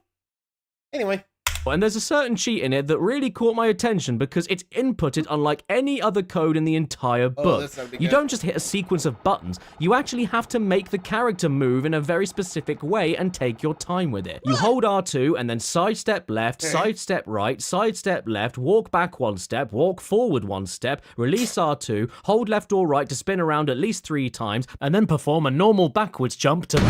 Whoa! Right. Instant death. Explode or implode. Explode or implode. Oh God. We just killed the Lord on the cross with a Oh no, we're still not done with thoroughly unhelpful cheats just yet. Strap in, blokes, because there's a good chunk of games in the book that do give you certain menu codes or save file name unlocks, but only after you've already completed some of the hardest challenges in the game you're playing, making the code itself not even feel worth it after all the aggro. For instance, Rage Racer, or Ridge Racer 3, does have a cheat for unlimited money, but it only works if you complete the normal Grand Prix with every class, and even then, you have to wait for the credits to end, save your game in a brand new memory card, go back and play a normal GP at class 5, pick the only car that's available, start the race, wait for the countdown, pause the game, retire the race, enter the normal GP again, but this time on class 1, and yay! Now you have unlimited money. What are you gonna spend it on? Hookers! Ooh, what's that? Is that a little bit of scum? Oh no, it's you. Did you just say that that cheat in Rage Racer wasn't good enough for you? Well then, I have a cheat for you. And it can turn off the rear view mirror. And back on again. This is not in the basic controls or just a regular thing that you should be able to do. It's a cheat. And it's a cheat that makes you see less. Formula 1 99, the first Formula 1 game ever made where you drove men instead of cars, and he's disgusted about it. There's plenty of codes for you to work with in the book, however, all of them require you having to finish with a high score in Grand Prix mode, and require you to do that every single time you want to add a new code in. And for what? A night race? But I don't want to do that. That's bedtime. Sadly, this also applies to Tekken 2. There's no quick or easy way to unlock all of the characters in the game, but you need all of them in order to perform the cheats, which, by the way, are also pretty unhelpful, like a first-person mode. Oh god, no! Stop! What's sad, though, is that this also applies to the funnier cheats, like Sky Mode, where every uppercut sends your enemies to inspect the cornflakes in God's beard. And I couldn't even do it myself anyway, so I'm showing you footage from a robot. Or even the classic big head mode. What sadist locks a big head mode behind 100% completion? I haven't got time to complete the game. I've got things to do. I need it right now. I want to see Heihachi with gout. Hang on, wait, what's this? Bigger head mode. First, enter the big head mode cheat. Hang on, does this add even more to the original big head mode? Whoa. Okay. I didn't know you could play as the thing that killed the Titanic. And a massive poo. We're still not quite done with unhelpful cheats just yet, though. For yet another example, look no further than in UFC, which of course stands for the name of the guy the game is named after, Uncle Funny Cock. You know, I've never really been into wrestling or MMA or any of that stuff, so I'm not sure if I can recommend this game or not. But if you're interested, I have to warn you that you can't play it if you're a snowflake. Fight like a man! Yeah, you pansies! Don't be such a woman! Only alpha males allowed in here! Whatever works for you, man. Whatever works for you.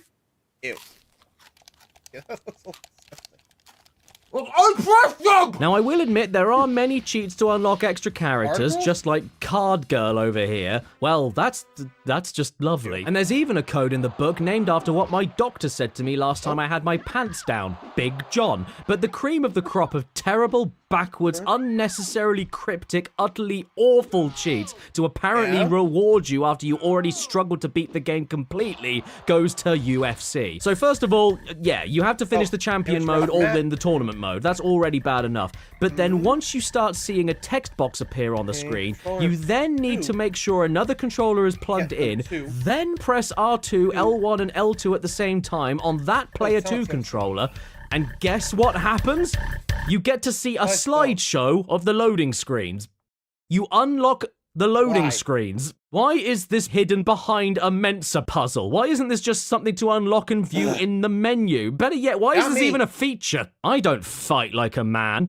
I watch PowerPoint like a boy. Oh, here's a really disappointing one. It's an Alien Resurrection. One of the first ever first-person console games to use the left stick to move and the right stick to aim. Isn't that the best news you ever heard? This game is best played in the dark. I'm good. Oh no, I forgot the book. Eddie? Can't see it. Yes, this game does have all the standard boring but useful cheats like level select, infinite ammo, invincibility, no chest burster, but there's one particular cheat in this book that led me on and then let me down, and I've never been stood up by a book before, so it really hurt. There's a cheat written down here known as research mode, and when activated, you gain access to a screen with many light switches, and by turning some of them on and some of them off in different patterns, you can affect the way that all the enemies look and behave. Sounds great, right? Well, ha, you just fell right into the trap of a book telling you its parents aren't home, because there is no source anywhere I could find that gives you any information about which combinations of lights do what to the aliens. What should be a funny little cheat ends up turning into a shitty little guessing game where you pause it, go to the screen, try another pattern, close the screen, unpause the game, and watch in awe as a transparent green xenomorph dangles like an old sock, not changing at all, until after 2 minutes of random guessing, it eventually disappears and leaves behind a little splat. Stop laughing at me. It's not funny. I spent ages on this damn game trying to get something interesting or funny to happen, and I honestly just couldn't. All I managed to do was turn the aliens into Roundtree's fruit pastels by changing them from red to green to orange. Then I made the facehugger eggs flat and tiny. Then I made the aliens tiny. Then I made the aliens invisible. And then I made the facehugger eggs fat. Shooting these little things is like trying to sit on a flea. And the worst thing is that I have no idea what I did to make it happen or get it to unhappen. You want to know what my absolute favorite unhelpful cheat in the whole book is, though? That is easy. It's in WWF Warzone, the only wrestling game that strives for nothing else but realism. With wrestling, okay. Yeah, alright. Okay, so, much like the other games that I just talked about, the book tells you with this game that you need to beat it multiple times with multiple characters in order to unlock everything, which you will be doing anyway, so thanks very much for that reading. But, once you've done all of that, there is one extra special hidden secret code that you can now use.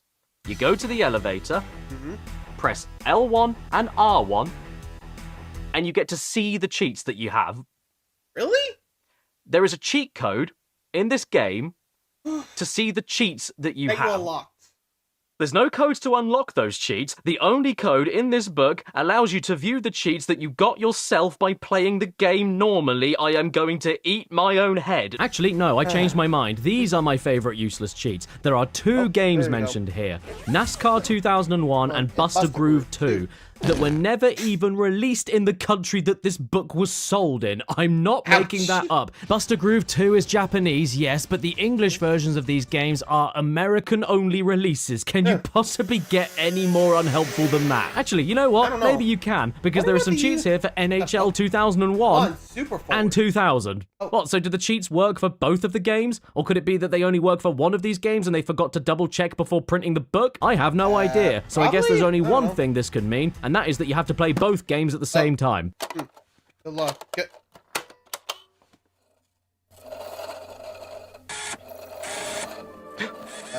What's happening? What's going on with me? Is it breaking the disc? Strange. Am I? Yes. I am. I am becoming hockey.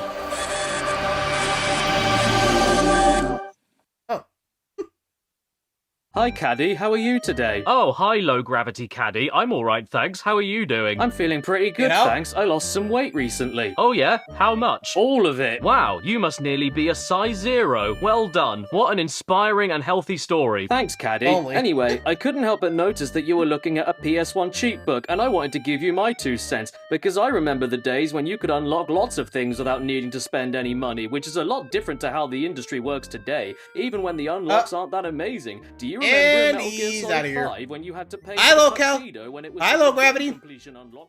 Part 1/3 of the number of the beast. Not cheats. You know what these following cheats are not? Okay. Cheats. Oh no, I am so stuck on Crash 3, I can't get past Tiny Tiger. What? There's a cheat code for an instant Aku Aku hit point by hitting all the symbol buttons on the controller at once, and they got Aku Aku's name wrong? Really? And I scanned a bit of old food on the page? Hell yes, come on then, boogadiba me up. No. Wait, it's false? How could you do this to me, Bonus Bob? Okay, right, I'm not actually talking about those kinds of cheats, the ones that don't work at all or are misinformation perpetrated by the BBC. I mean the cheats that just shouldn't even be categorized as such. They're more like hints or directions, and are easily the most disappointing thing that pop up when you find a game you own in the book, because they don't help me right this second, so what's the damn point? There are a frightening amount of games listed in this book that, yes, you could argue have helpful things written down about them, but I'm sorry, they're just not cheats. They shouldn't be in a cheat book. Like with ISS Pro Evo, the heartbreaking story about a man that's slowly turning into a football. Unlocking all-star teams, unlocking classic all-star teams, unlocking the bonus cup trophy. All of these things are not unlocked by codes or secrets. You just play the game. Beat the game normally. Like, that's honestly it. No special requirements. You just play the game as you normally would until you beat it like you probably normally would, and then see these things unlock as you probably normally would. It sounds like a waste of paper just explaining it to you, right? Well, tough tats, because this also applies to Tekken 3, Battle Arena to Shinden 3, Flintstones Bowling, Bio Freaks. Yeah, you're not kidding. Bushido Blade, Walt Disney World Magical Racing Tour, Buster Groove, Kensei Sacred Fist. What are you doing, mate? Did the guy next to you just fart? Chicken Run, Dino Crisis 2, Jamalami, Ronaldo v Football. No, Ronaldo, don't go up against football. What if he has a mace? Metal Gear Solid, Metal Gear Solid Special Missions, Libero Grande, Gran Turismo 2. Oh, it's gone.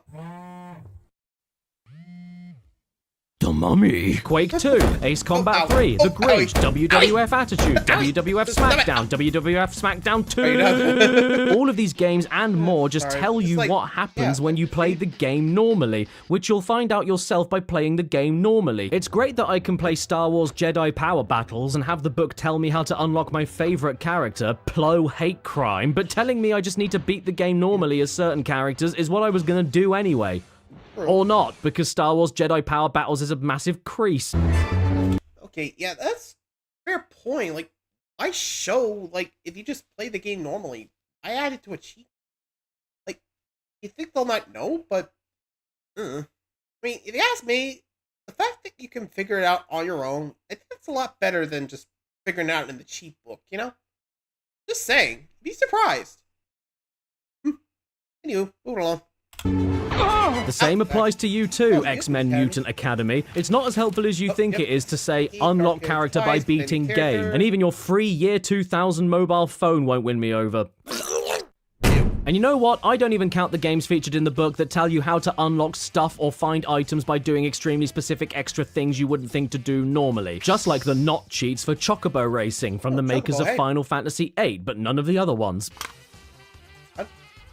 Final Fantasy VIII coming soon, so they haven't even made it yet. Who made this game? The book promises you access to a new class, mirrored tracks, and bonus characters. Sounds great, right? Well, not only do you have to finish the game, which you probably would be doing anyway, but then you have to not only keep beating the game up to 10 times to get all the characters, but then also hold different buttons while highlighting other characters in order to play as them afterwards. I really feel like I cheated the system by doing that. Thanks for that. By the way, I never introduced myself. Hello, my name is John Egg on my face. Dead or Alive is terrible for this, and I honestly can't be bothered with any of it. The game already has 9 personas. Isn't that enough? Beat the game once with any character and wait until the game timer reaches 3 minutes exactly. Get all 7 costumes for Kasumi and then play the game for 15 hours. Beat Time Attack on normal level in under 5 minutes and also wait until the game timer reaches 6 minutes. What chode put this in? Then there are the non-cheats for this game in the book. Kudelka, the self-proclaimed sexiest gothic horror RPG on the PlayStation.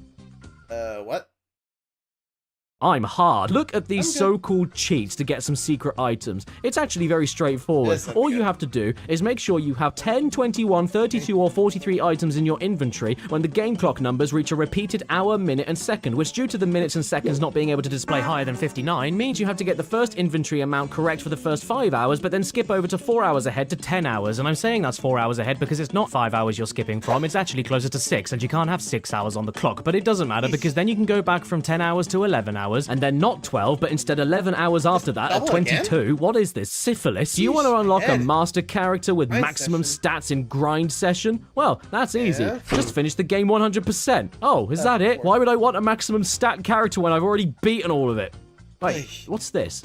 There is a code to enable all tricks. Why wouldn't you want all the tricks in a game about doing tricks? Why is this a secret code? What's wrong with you, blurry hooting man? Ridge Racer is exactly the same. Want to get all of the cars? Well, the cheat is get a perfect score in Gallagher. Cool. But how is this a cheat? Are you offering to do that for me, Book? Or are you just going to sit there, not helping anybody, get thrown on the floor, and not even be thick enough to stop a door from closing? That's what you are, Book. A shit doorstop. It's not even Gallagher anyway, it's Galaxian. Final Fantasy VII, The World Is Not Enough, Resident Evil 2, Resident Evil 3, Resident Evil Survivor, Jackie Chan Stuntmaster, Parasite Eve 2, Gekido Urban Fighters, Wu-Tang Taste the Pain. All of their cheat entries in this book are non-cheats. They're just vague and strange directions to allow things to happen. It's a very stripped down guide more than anything. And if a guide has been abridged and condensed into single sentences, chances are you won't know what the hell they're actually trying to tell you. And if we briefly just go back to Driver 2 again, when we're not reversing the Kardashians into a dustbin at 400 miles an hour, we can read some instructions on getting some of the secret cars. And in fairness, these aren't very vague, they're very straightforward and easy to read. But like, go to Chicago, press switch to open baseball stadium, Buick is in the car, these aren't cheats, they're coordinates for Google Maps. Even Front Mission 3 isn't safe from this not cheating in the book. You know too much. No, I don't. That's why I'm reading this, you mump. By the way, Soulblade, thanks for not only being a game in the book full of uncheats that'll just be the best player of the game in history while collecting everything and playing for 20 hours, but also having the gall to include another Japanese-only cheat. Because, you know, British people in 2001 all had a Japanese copy of Soulblade for their Japanese PlayStation just lying around in their living room Japanese wormhole. These parts of the book just leave me feeling deeply sad. I feel more sad reading all of this than I was after I finished watching I Collect Wives, but which one is my wife? Parappa is another one in the book that doesn't give you codes to unlock the best stuff, but at the very least gives you the most unique kind of guide the book offers in the form of rhythmic sheet music that tells you the button presses you need to do in which specific time along the bars of the music in order to activate the cool mode as quick as possible. And you know what? Give them their dues. It does work. This is like Morse code cheating, and once you're in cool mode, you can do this. All we gotta do is apply the crack. All we gotta do is apply the crack. See? What's great though is that I actually know a cheat in Parappa that isn't even in the book. Oh? It's terrible, but it's still something that I know and a book doesn't. All you have to do is play any song in the game, and while you play, hold the left D-pad button down the entire time, and Pap Smear will repeat the same syllable of whatever the button you pressed was. I will fall to the floor. Oh.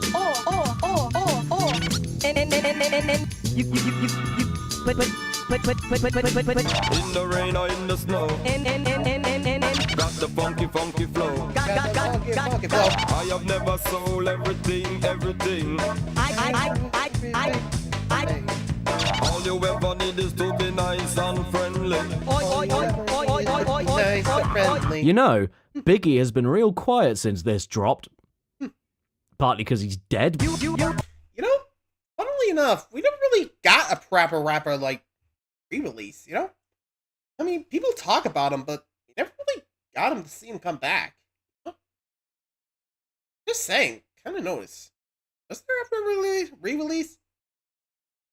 I mean, I feel like if it happened now, I feel like it would work, but what do you guys think? I think a proper rapper remake would actually do well? I mean, no one remakes it, probably change the style and, well, you know, probably go bye-bye. But, let me know. Do you think Parappa the Rapper would actually do well as a remake? Let me know. Anyway. One last game in the book with a load of disappointing non-cheats is NHL Rock the Rink. Don't rock it too much though, or you'll end up like him. Why is this box so damn heavy? What did they stuff in here to upset this man so much? And nope. Oh, well. Hi. I'm not interested in rocking your rink until you wear jeans that fit you. Ooh, look, an EA Sports catalog. Oh, this takes me back. Let's have a quick skim. If it's in the game, it's in the game. Yeah, I suppose it is. And the catalog has a collection of current and upcoming EA games for all the sports that matter, like football, basketball, golf, ice hockey, freedom football, superbike, supercross, coming soon, NASCAR, football, and cereal. These are the only sports that matter, eh? Does cricket not count, EA, you British racists? The absolute worst game in the book for this kind of thing, though, is probably for Madden 2001. Even the guy on the front cover isn't impressed. No, please, stop. It only has one cheat that tells you how to unlock the Millennium Team, and all you have to do is get all 296 Madden cards in gold. Wow, is that all? Sounds doable. Really? Thank you so much for the cheat, Bin Laden. Harsh. Who's that coming down the stairs? Knock. I swear to God, if it's Bin Laden... Hi, Jim, it's me. Oh, phew. Yeah, you're trumpeting. It's not Bin Laden. It's a euphonium. What? Yeah, that's not a tuba. I studied music. Fight me in the mud. What? No, this is a gymphonium. Huh? What's a gymphonium? It blows gyms. Wow. Could you please show me? Yeah, sure. Hello? Hello. Well, you definitely blew a gym. Yes, I did. Hello? Again. That's repulsive. Oh, that's not even the half of it. Bit. If you press the different valves here, you don't get different pitch gyms, you get different size gyms. Hello? Hello? Okay. The things he comes up with. Oh. That was 7 claps. Because now we're on part 7. Right. The only ones you should ever bother with because they make me shit myself cheats. Yes, I know. Really? It's taken me, 2 hours to get here? I'm Yeah, sorry. And I can't even promise you that the wait was worth it. Or that I'll actually really shit myself in real life. But god damn it, I'm gonna try. Because for all the useless cheats, all the slightly neat bonus cheats, and all the non-cheats, there are just as many, if not more cheats, for a right old dollop of games that don't do anything other than make your day immediately better and make you forget that one day you and everyone you love will die. They are the most imaginative, the most insane, and arguably even more unhelpful than the thoroughly unhelpful cheats. But you don't care because goddamn, I want to race in Wipeout 2097 while playing as farm animals that are dead and stuffed with an anti-gravity jet engine in their gaping anus. Look at him go. Look at how well he's doing. Well done. That'll do, pig. That'll do. But you could always do a little bit better, so let's give the pig a machine gun. Oh god! Wilbur's got a machine snail gun. isn't technically a farm animal, but you can find them on a farm, and he's very cute, so he can stay. Have you ever been to a shark farm? Or how about some of the cheats for Tommy Mackinnon Rally? The only way you'll beat this is to strap yourself into a car and do the real thing. Why am I playing it then? And why would you tell everybody not to buy your rally game when you could type in a code and play as a bus? I would pay good, smelly cash to make this a real-life thing all over the UK. Bus speeding should be the only driving offence that's let off. In fact, for every passenger on board, you should be allowed to go 1 extra mile per hour. Oh, and by the way, to top it all off, probably my favourite cheat of all time is in this game. If you name yourself Peugeot, you get to drive a Peugeot. That's all that happens. I love it. Somebody stop me. I'm on a roll.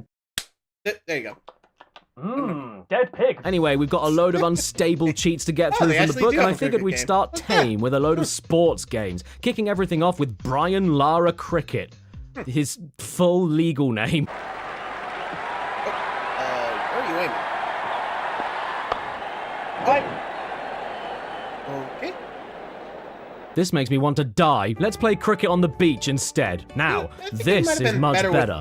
It's still pretty boring, though. Oh, wake up! Can we turn on slippery ball mode? What? That's a thing? Oh! Hey, Hey, don't look at me. I don't know what's going on. I had arms this morning and now I've got fins. There is something innately satisfying watching a load of professional bores who are only paid based on their ability to catch a ball never be able to catch a ball. I almost feel bad for them.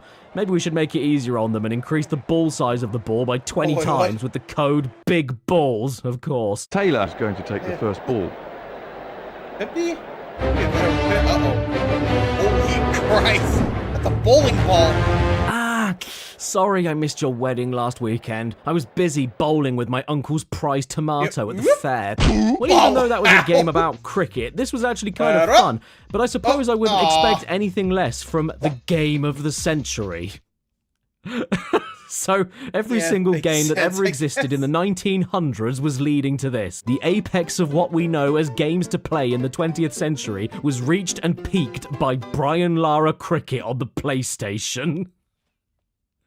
Brian! For another sports game with stupid cheats, we can also take a look at This Football Is, endorsed by the pros at Fifth. No, I'm only joking. The real name of the game is actually This Is Football. No.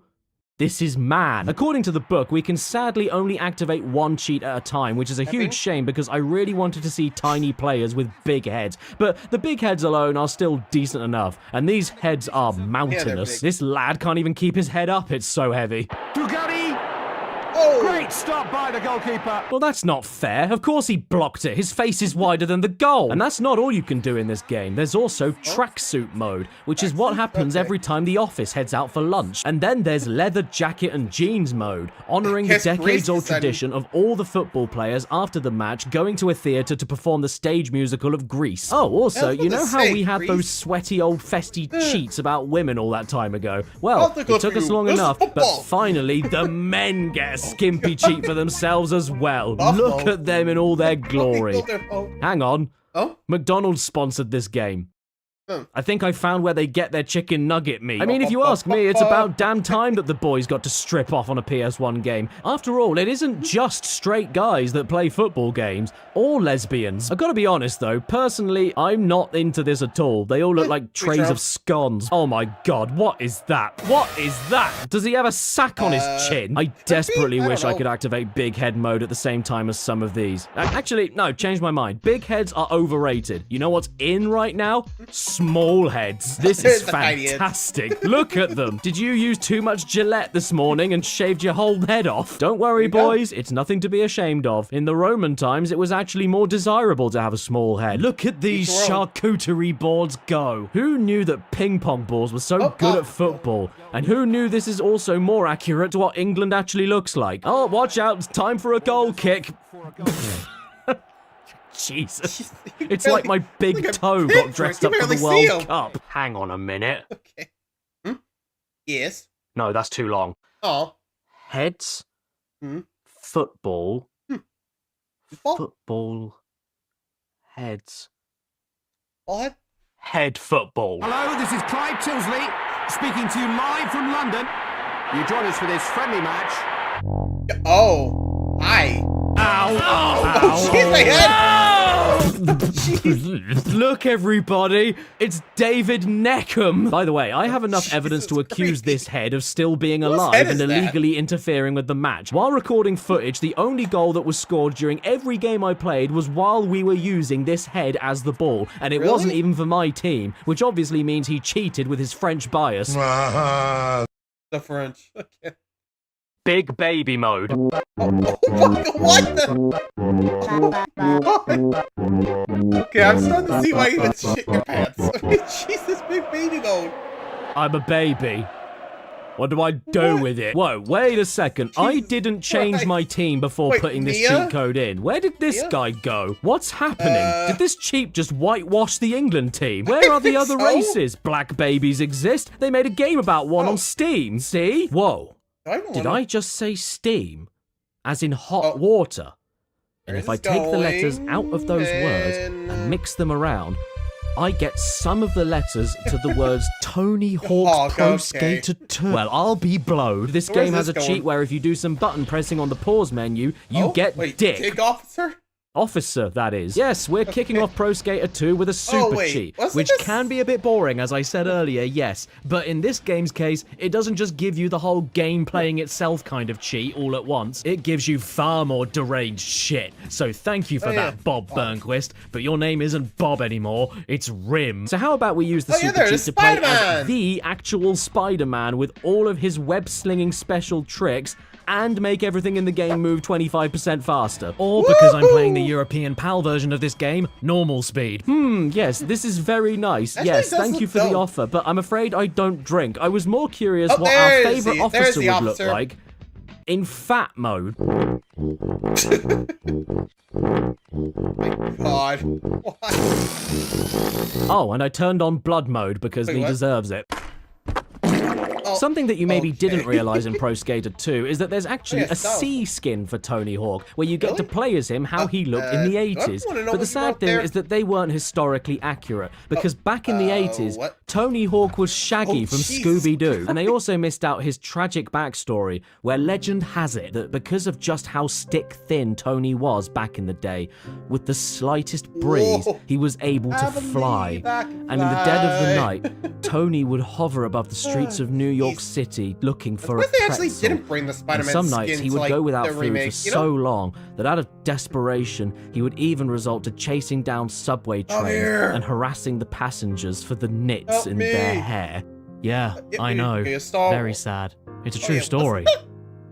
And then eventually he pissed off everyone so much that they ran him over. I'm feeling you know, actually I was surprised they actually wait. Oh yeah, fair enough.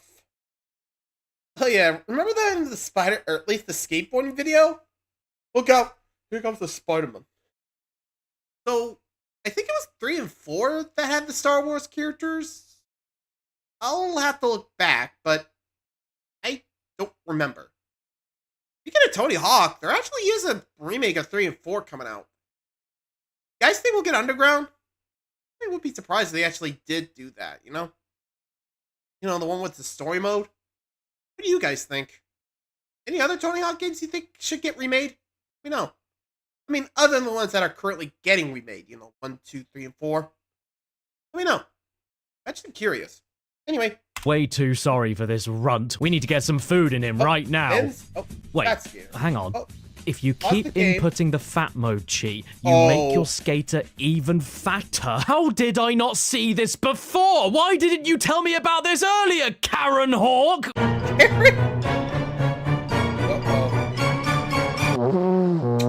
Hey, don't tell your granddad. But I think his wild glow got out of the house again. And in case you're wondering, yes, you can keep getting bigger. And bigger. And bigger. Oh my god, he's so bad. It's Mr. Creosote on a skateboard. In fact, this was the biggest that I could get before the game decided to stop working, so enjoy it while it lasts, because he certainly isn't. Wow, Tony, what a great slop of cheats. That was a real knockout. Kings 99. So to get the cheats working in this game, we need to create a new boxer for career mode. And here he is. His name is Crisps, and his nickname is Mr. Fist. But all of this effort does pay off in the end for a where's this going? Big head mode. Oh, was that it? Not surprised there. Well, that's not very exciting, is it? Why did I put that in this part of the video? My mistake. Cheats carry on the next page.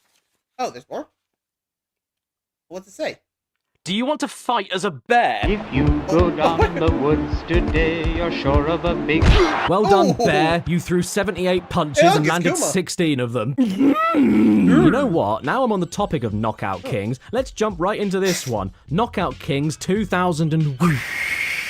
Sadly, there are nowhere near the same level of funny cheats compared to 99, with pretty basic things like extra boxers. No thanks.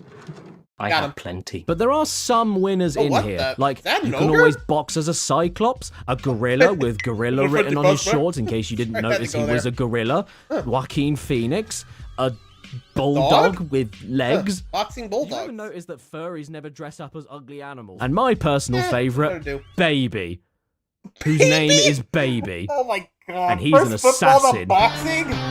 God. Yes, look Yeah, at that him looked like go Only with Fun. his safety pin nappy, his single curled hair, and his cigar. He reminds say me this of is myself Boss when I Baby? was a boy. What the hell? And last week. And here is my opponent for tonight. But I can't tell where he's from. Yeah, mess him up, get shanked, bruv. Oh no, don't look so scared, tiny baby. You've got this. Go for it, I'm proud of you. He looks like Wings of Redemption. Get back here, come on, get back here, you bitch. Look here! Look! One big baby fighting in the ring. One big baby fighting in the ring. And if one big baby should get punched in the head, there'll be one big baby whose head is now a bowl. Damn, I didn't even realize how many boxing games would be in this cheat book. So I'm going to finish them all off with Knockout Kings 2000. Maybe there'll be some more funny characters to fight as. Get it on with the greatest. Oh, yes, please, Daddy. Oh, blow it all off. There's even less demented extra characters to box with. We have Gargoyle, we have Alien, and we have Marlon Wayans. No, that's actually Marlon Wayans. Marlon Wayans is in this game. For anyone that ever wanted to punch him in the face, well, now you can. Hey. Before he has a fight, do you think he has to submit his Marlon Wayans? That's not quite enough for me, though, so I'm going to name myself Minheim, and I'll be from Germany. Ah, I see. It's not Minheim, it's Mini-Me. You're all mini now. In fact, you're so mini that the camera can't follow you properly or even get you in frame when you arrive. It's about time we started making a professional sport out of filming children beating each other up. Yeah, go for it, you little roach. Get him, get him. Now, I'm not one of those people that thinks that school bullying needs to come back, but I can be convinced if there's money in it. So, the final cheat I wanted to look at in this game was one that intrigued me deeply. At first glance, it didn't seem like anything special. Like, according to the book, it's just another big head mode. But what caught my attention was that to activate it, you had to name your boxer Throb. So what do you think that does? I don't want to know. What the hell? It's like a balloon. Yes, ladies and gentlemen, we are playing as a lung. This is the greatest thing I've ever seen. Please, please tell me the other dude is throbbing too. He is! Yes! This will be the fight of the millennium. David Bunch versus Throb. Abandon ship, load the revolver. I'm about to play Russian roulette without the roulette. Life has peaked. Big head mode officially has a new king. It can't get any better than this. Now listen here, old chap. Did you compliment my sweetheart without her being betrothed to you? I will not stand for this, you old skank. Come along then. Let's have it off, you cad. Poor bloke. Look at him. He is absolutely exhausted after that fight. Knockout Kings 2000. Coming soon in the previous year. I think I might like sports now. Wait. Okay, sure. I'll take a look.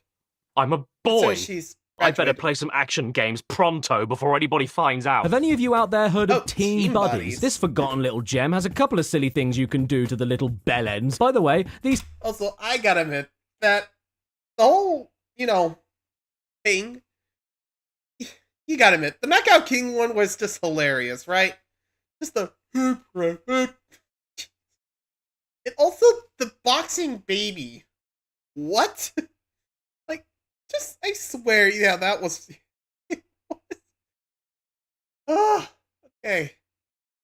I think we're good. Now let's see what's going on here in Team Buddies. Character select portraits are great. Of course I'm picking the out of focus one. I relate to him. For starters, even though there may not be a big head mode because they are literally all head, it's okay because as a trade-off, you can get big feet and big guns. Look at him marching off. He's very important. He has a high-class beam meeting to present. Yep. Giant rocket launcher and rocket boots. Oh god, oh no! Whoa, Steady on, slow down, old horse! Bean, hold off! Stop warping! You'll lose your tissue box! Stop!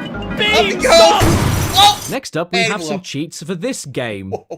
Ass. Once again, going down the checklist, we have the standard big head mode. But at least in this game, not only are the heads the size of Costco, but also everyone joins in on the fat head fun. Get ready to take out the hot air balloon alien menace with the savior of the universe, Speedboat Face. But I mean, we've all come to expect big head mode at this point, so how about something we've not seen yet? Flat mode, or as it's better known, Parappa the Rapper 3, where Parappa gets bullied so much that he finally snaps, grabs a rifle, and heads for a school. It doesn't matter how thin you are, though.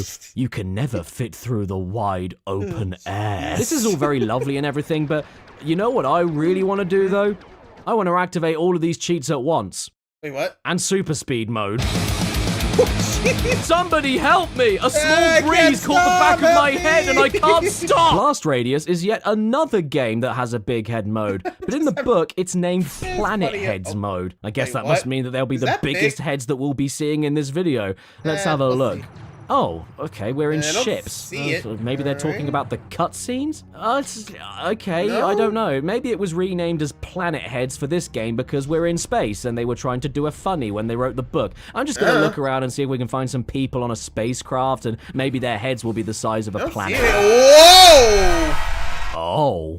Oh. Doubt it. Planet Heads. Are those the developers? The Teletubbies' son must have been lost in space for a few years. This is way more off-putting than I thought it would be. You know, you're just rolling around, minding your own business, firing lasers at spaceships, and then right on a planet. Oh, I'm gonna be sick. Spitting. Save me, concerned man. Is that a goddamn beach ball? Is this rain ever gonna stop? I've forgotten what the sun looks like. Probably him.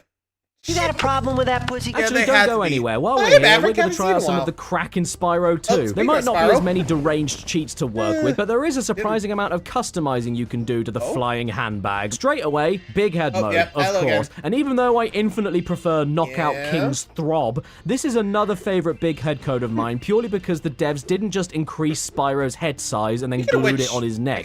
They actually extend his inflated head from his neck. The devs planned for this and crafted it themselves. It's extra jarring when you go through loading screens too, because the head grows and shrinks at complete random while the game is trying to decide what Spyro is supposed to look like. And while you're at it, running around like Mount Rushmore with legs, feel free to change Spyro to all the colors of the illnesses. There's a load in the book too, so feel free to pick whatever matches your hair that day. How ill can you make Spyro look? Do you want to go for the common cold? Or would you prefer motor neuron disease? I also just noticed this very useful cheat that gives Spyro every ability that you usually have to pay money bags for up until the very end of the game. But who needs any of that? What are you, a scrubby? Don't lower yourself with a cheat code, just get better at the game. See? You don't need to pay money bags, and you don't need to cheat. I wonder what it looks like when you put a rock in his mouth.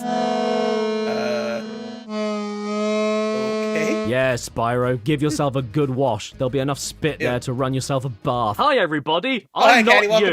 Do you want to play a game with me? Tough. Today we're playing Guess the Famous Phrase, where you take a look at my clue and then say exactly what you see to guess the famous phrase. Are you ready? Go ahead. Here we go. Yeah, you got it. Black and flat. What in the name of all that is holy am I looking at? Check out his neck. What even is this silhouette? When did Spyro become an accordion? Man, I don't know what my favorite part about this is. The fact that Spyro is flat to begin with, or that it also works in the loading screen. Please kill me. When it comes to Spyro 3, thankfully, many of the cheats from Spyro 2 actually carry on onto it. The color changing and big head mode in particular. So, you're the one in charge of rescuing legs, huh? No, I am one. So yes, most if not all the same cheats from Spyro 2 come back to grace us in Year of the Dragon. However, there is one new cheat that I'm very curious about. Firstly, because it's called Squish Skateboard, and secondly, because it isn't a squish, it's a squid. But let's not focus on how they printed the word wrong, or how different the sound and spelling between d and sh is, and instead focus on the fact that you are a purple dragon face-sitting on the mouth of a squid that sounds like it's made of wood while its tentacles writhe. Far too much effort went into this whole situation for it to be a secret hidden behind a code in a pause menu, and I don't know how to feel about it. Nor do I know how to feel about this other code that allows you to play all of the characters' voice lines in the entire game, in case you ever needed to do that. You'll have to flame him using the circle button. Hey, Spyro, there are Rhinox everywhere. Have you seen any giant chickens around here? But what they didn't tell you is that you aren't just playing the voice clip from the pause menu, you're replacing the music with it. If you want to try to catch those lizards, I'll start the clock now. If you want to try to catch those lizards, I'll start the clock now. If you want to try to catch... And it also didn't tell me that I couldn't turn it off, and eventually it crashes the game. If you want to try to catch those Medal of Honor. In my opinion, a very underrated PS1 first-person shooter, and one that has a pretty good story, because it was actually produced by Spiel. The time is World War II.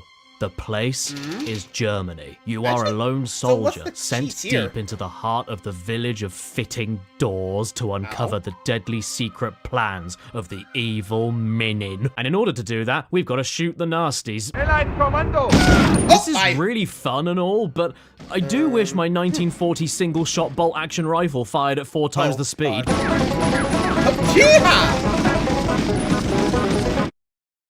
And my rapid-fire SMG. Well, yes, nobody can stop me now. You don't have a mine in your camp. You may also be thinking to yourself that all of this is still very fun, but you desperately wish that all of the German soldiers were speaking English because you hate foreigners. Well, don't worry, because with another code from the book, you can turn on American movie mode, turning all of the badly muffled German soldier dialogue into badly muffled English dialogue. Don't hurt me! I'm German! Oh, really? No, you're not. Too bad. You killed my friend! Okay, here, join And I'm not sure if making a cheat that forces one language to start speaking another and calling it American movie mode is an insult or not, but I hope it is because if you've ever played this game before, do you remember those handfuls of levels where stealth is the key and you need to get around quietly in disguise while showing fake passport documents, making the enemies either give you a salute or blow you a big kiss? Did you ever do badly enough in them that the enemies pull the alarms to call for backup and you have no ammo to fight back with until you can hide again? Yep, here we go. Yeah, that stuff was intense, wasn't it? Well, if that's too scary for you, you can always change the alarm siren to a clicking noise that makes it sound like the boat you're on is gonna blow up. This is much better. Yeah, this is much better. Nothing too bad, I guess. Oh dear, I forgot to check if my 70 microwave meals were ready. Oh, there you go. Or you can make it punch. Or you can make it vomit. Okay, why? Hang on here. Why are there 3 of them in the same toilet? Ew. I didn't think these guys were into that kind of thing. And the fun Apparently continues with Medal of Honor even into the multiplayer mode, where by typing in the cheat codes, Nutcracker, Big Fat Man, Woof Woof, and Das Woof Woof? Booty, which I'm pretty sure I saw online once. Jesus, again the Twice. names. Once you get access to some people that were major players in the events of World War II that the libs never wanted you to know about, like Winston Churchill the Prime Minister, William Shakespeare the poet, Bismarck the dog, and Panzerknacker the Twinkie. Winston Churchill versus the Velociraptor. See, everyone? Everything you learned in school was a lie. No soldiers ever got stuck on the beaches of Dunkirk, Pearl Harbor was never attacked, and no civilians anywhere actually died. The victory of World War II was claimed by Churchill all by himself using a rocket launcher on Germany's secret weapon, Stephen. Aye.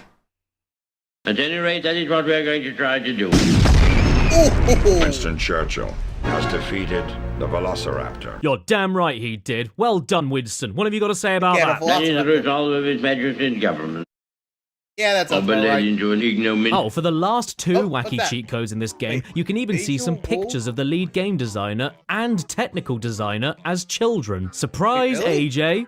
Good luck, Snooks. Snooks? Am I going to prison for seeing these? The sequel game, Probably, Medal of but Honor anyway, Underground, sadly isn't anywhere near as good for the variety of Yeah, no nuts kidding. cheats you can do. But at least it was the first ever video game to feature a lady. And in the game's defense, the cheat code entering screen is probably the coolest from all the games featured in this Morse book. code. You Cool. input Morse code, and it actually makes the correct beeps for each input. Very clever. But I gotta be honest, it's actually a little triggering for me. It brings back bad memories. My father was a Morse code. What immediately springs to mind for what the cheats can unlock is this cartoon gallery thing, where I guess you get to see a few sketches from the concept artists before the game released. You lose your friends, you lose your family, and there's many others to see, like John Woo's Medal of Honor, a failed concept sketch for a failure screen with a tied-up lady on a plank, alligators and sharks with lasers on their heads, a failed concept for a menu screen that looks far too Banjo-Kazooie for a game about liberating France from the Reich, Kurosawa Manon. Ouch. What? Don't even think about it, Ken. Ken. What? Then there's a sphere and globe joke I don't get, a reference to the Survivor TV show I don't get, a parappa joke I don't get, an irrigation joke I do get. No, wait, actually, no, I don't. Monkeys of Honor doing a hit viral video from a man that went to court in a beanie, Medal of Honor card, Go Team, Go Team, Go Team, Feliz Navidad, Man, and Stinky. There are a fair few multiplayer skins to unlock as well, though, like Quasimodo, the Statue of Liberty, and Shrek. Yes. Is that actually Shrek? Or okay, he chooses. But the best unlocks from the cheat book come in the form of the Panzernacker Unleashed missions, where a distress call comes in warning you about a castle in the mountains harboring a secret weapon guarded by exploding green men, medieval knights with that symbol on it, dogs dancing in the corridors, dogs dancing in the ammunition cupboard, dogs driving tanks, and dogs with bazookas. And all of this leads to a moment where you assemble a giant can of Pringles with legs and follow it as it machine guns down a load of knobs with jeans. What the hell? I know another one of them, Duke Nukem, starring in Duke Nukem, Land of the Babes. The book has a ton of cheats for this game in order to turn it from a commercial failure to a critical masterpiece, such as the classic big head mode if you ever wanted to play Duke Nukem as a hairy side table. It looks like she gave a good fight. Oh yeah? Well, you look like you give a good solar eclipse. This also applies to all of the enemies for an extra chuckle. The big heads even work on the sharks. Ish. Obviously, though, I can't talk about Duke Nukem without addressing the elephant in the room, and I hear all of your concerns. I am aware how problematic Duke is in today's day and age. How could they possibly get away with objectifying women like this? To the people that made this game, it's almost like all that women are to them are nothing but massive, giant heads. Their heads are too bloody big. This goes far beyond the realm of realistic or reasonable. These aren't what I'd call proper milkers, and where is their armor? How unrealistic is that? Why aren't they wearing helmets for these? Oh, it's probably because they're so big, you can't even buy that size in the shops. Is that all these ladies are to you freaks? Just a load of giant heads? Shame on you. And as a punishment to teach you a lesson about feminism, there. Now nobody can enjoy them, and we're all happy. I think I'm starting to prefer tiny head mode over big head mode. Why didn't more PS1 games utilize this? It's hilarious. Duke, my man, you're... No, actually with tiny head mode, let's save some space and be like, hey, you want to turn off tiny head mode? Up the performance. I don't know. I feel like that would be a thing, but... Man. Oh. We gotta love the cheats. What else he's got? Chin is being eaten by your own shoulders, and the same can be applied for the enemies. Look at these shrivel heads. They couldn't even plug a hole in your shoe. If all of this is a bit too silly for you, though, you can even activate a first-person mode to make the game feel closer to the original Duke games on PC, and it's very useful if you ever... Don't do that. Yeah.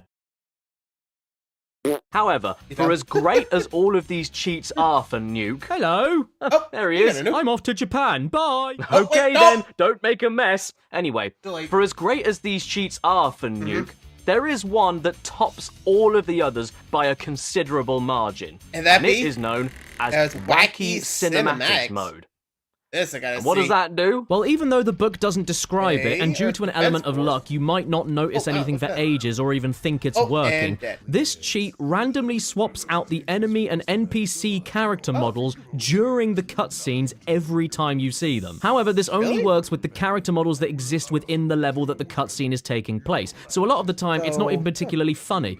Except for the intro. Duke Nukem may be heading for the land of the babes, but little does he know that it's actually been overrun by the babes. It's a total babe massacre. They've lost their minds. And their bones. Duke, we have no choice. If people are gonna call you sexist towards the babes, then the only way forward is to get rid of all of them. Now everybody's happy. Well done. Duke Nukem fixed misogyny. But wait, if all the babes are gone, who will be his lay? Well, luckily, Duke is actually very socially conscious and open-minded. Mum, Dad, there's someone very special I'd like you to meet. My giant smelly rat girlfriend. Duke, thank goodness you received our message. You guys have all heard about furries. Well, that's not enough for Duke. He likes the real thing. Hey, do you... While on the topic of bestiality, there's also a huge cargo truck full of cheats for many racing games that make the experience scientifically at least 0.5% better. I know we've already looked at a few in this video so far, but I didn't plan this video that far ahead, and I don't like you. Starting off a little gently, we have circuit breakers, in which the book gives you a variety of ways to completely waste your time, like a code that lets you race at night. That's cool, I guess. But can I play the entire game upside down? Oh. Yes, yes, this is the kind of cheat that I live for. Even the controls are mirrored. This is absolutely horrible. Peanut butter on the roof of your mouth simulator. You can always go one better, though. How about racing at twice the speed? Yep, this is fine. I'm in control. I'm okay. But I tell you what, I wouldn't feel like that anymore if all of these cheats were activated at once. Don't. And my car was an Easter egg. I've always wanted to play a game where I'm a baked bean traveling down someone's gullet. Auto-destruct. Ever heard of it? Good. Me neither. They've blown up the Golden Gate Bridge and orchestrated a massacre at a shopping mall. It was in this massacre that you lost your wife and daughter. Well, thank you for letting me down gently. I will bring death to your cities. No soul is safe. Let the harvest begin. Oh no, Gav, what are we supposed to do? Oh, I know. Use the cheats to turn the camera control off so it don't follow the motor no more. Help me, you old slag. How are we gonna get in the 4 stars backwards hotel now? I know. I'll turn off wall collision so the car can go anywhere, fall out of the map and fail the mission. There you go. Nary popping, steppy dot. Auto-destruct is very weird, even without the cheats, but while I was driving around looking for screenings of my favorite movie of all time, Ice Cream, I thought it would be fun to switch on blood mode. You'd think a game this horrific in its subject matter would automatically just have blood to begin with, but you'd be wrong. Apparently in the original release, this was okay, but spilling everywhere was going too far. And I think that's really unfair, because even for a blood mode, it's actually very considerate. It even waits for a second to appear after you blow someone up with a rocket. I mean, nobody can handle violence and blood at the same time. It looks more like you just shot a decorator and he dropped his last can of red paint. You've obviously got a long way to go. Oh, stop scolding me, game. I did the city a favor. He decided to go to the gun shop. Who knows what he would have done with one of them? Oh my god almighty, you can even spread the blood through your tire tracks. This is starting to make me feel sad. I need something happy to balance it out, like turbo engine mode with slippery tires. Come and get me, terrorists. You can't hurt the city anymore. I will. One game that immediately sprung to my mind while playing Auto-Destruct was the PS1 classic Driver, which just so happens to also appear in the book. And yeah, there aren't anywhere near as many dumb cheats as Auto-Destruct, but it doesn't mean that there isn't fun to be had, like changing the steering from the front wheels to the back wheels, which doesn't sound like a big deal, but it turns the whole game into trying to push a broken shopping trolley around Asda. Here's another cheat, Stilts mode. What the hell does that mean? Oh, that's what it means. I wish I was a little bit taller. Now I am taller. I wish I wasn't taller. Be careful what you wish for. Ow. Oh boy, look. It's mini mode. He's so cute. The absolute best thing about this cheat, though, isn't that all of the cars in the game shrink to the size of a stepped-on grape, but that the physics and hitboxes of the original car sizes still apply. If a hubcap spins off, it's bigger than the car. If you emergency brake, the skid marks are wider than the car. If you hit the air, you die. Even the brake lights aren't attached to the damn thing. This looks like terrified wildlife. Don't worry, little buddy, I won't let you get run over. Uh-oh, it's the pig. Oh, look, it's the tiny policeman. I'm not scared of you. You're so tiny. Vehicle is heading north. But I'm not a car. I'm an albino badger. On to the next racing game with cheats from the book. And I'll try to pronounce it, but please forgive my French. Oh, now I know that I already mentioned this game earlier with the jackpot cheat to let you see a compressed backwards JPEG, and I did want to make this video only mentioning each of the games in the book one time because there's 230 of them, but Le Mans 24 Hours was the one exception to me because this game's other cheats are borderline psychopathic. First off, we have spaceship mode, where the entire game is thrown out on its arse and replaced with an actual shuttle going through actual space, complete with a spaceship gearbox. Does this mean you can fly, though? No, because NASA faked it. And if your spaceship goes off course even an inch, it falls off of space and heads straight for the floor. Oh, no. So this is why the challenge blew up. Oh, no! Now, when I first heard about Le Mans 24 Hours on the PlayStation, I couldn't wait to play it, but I did think to myself that it would only be worth it if I could drive a hot dog, racing against cheese, racing against pizza, racing against the latest car from Mercedes, the Pork Pie GT. I had to drive the hot dog. Come on, can you blame me? Look at it. It comes with ketchup. What a rush. This is just like the last hot dog I ate. By the way, when you flip between the front and rear view during the race, you'll notice that the hot dog itself is perfectly symmetrical and doesn't change appearance no matter what end you view it. I think we found it, everyone. This is scientific perfection. This is the prime breaded sausage. Is it normal for my hot dog to backfire? Come on, come on, come on, go, go, go. You can't get away from me that easy. Get back here, lactose! The next cheat we have is a thing called Cartoon Race Mode, where I got to play as an ice cream truck driving with 700 brake horsepower without being able to see where I'm going. But that's not all you can pick for the cartoon race. There's also a jet, a taxi, a submarine with a face, the car from Mad Max, and even the magic school bus ready to jump inside another kid's anus. Despite the fact I can't see around the back of the ice cream truck, though, I've got to be honest, it's still my favorite. I can only imagine a mob of children running behind it at 120 miles per hour trying to catch it. What's that? You little scabs want your vanilla whippy? Well, come and get it! Oh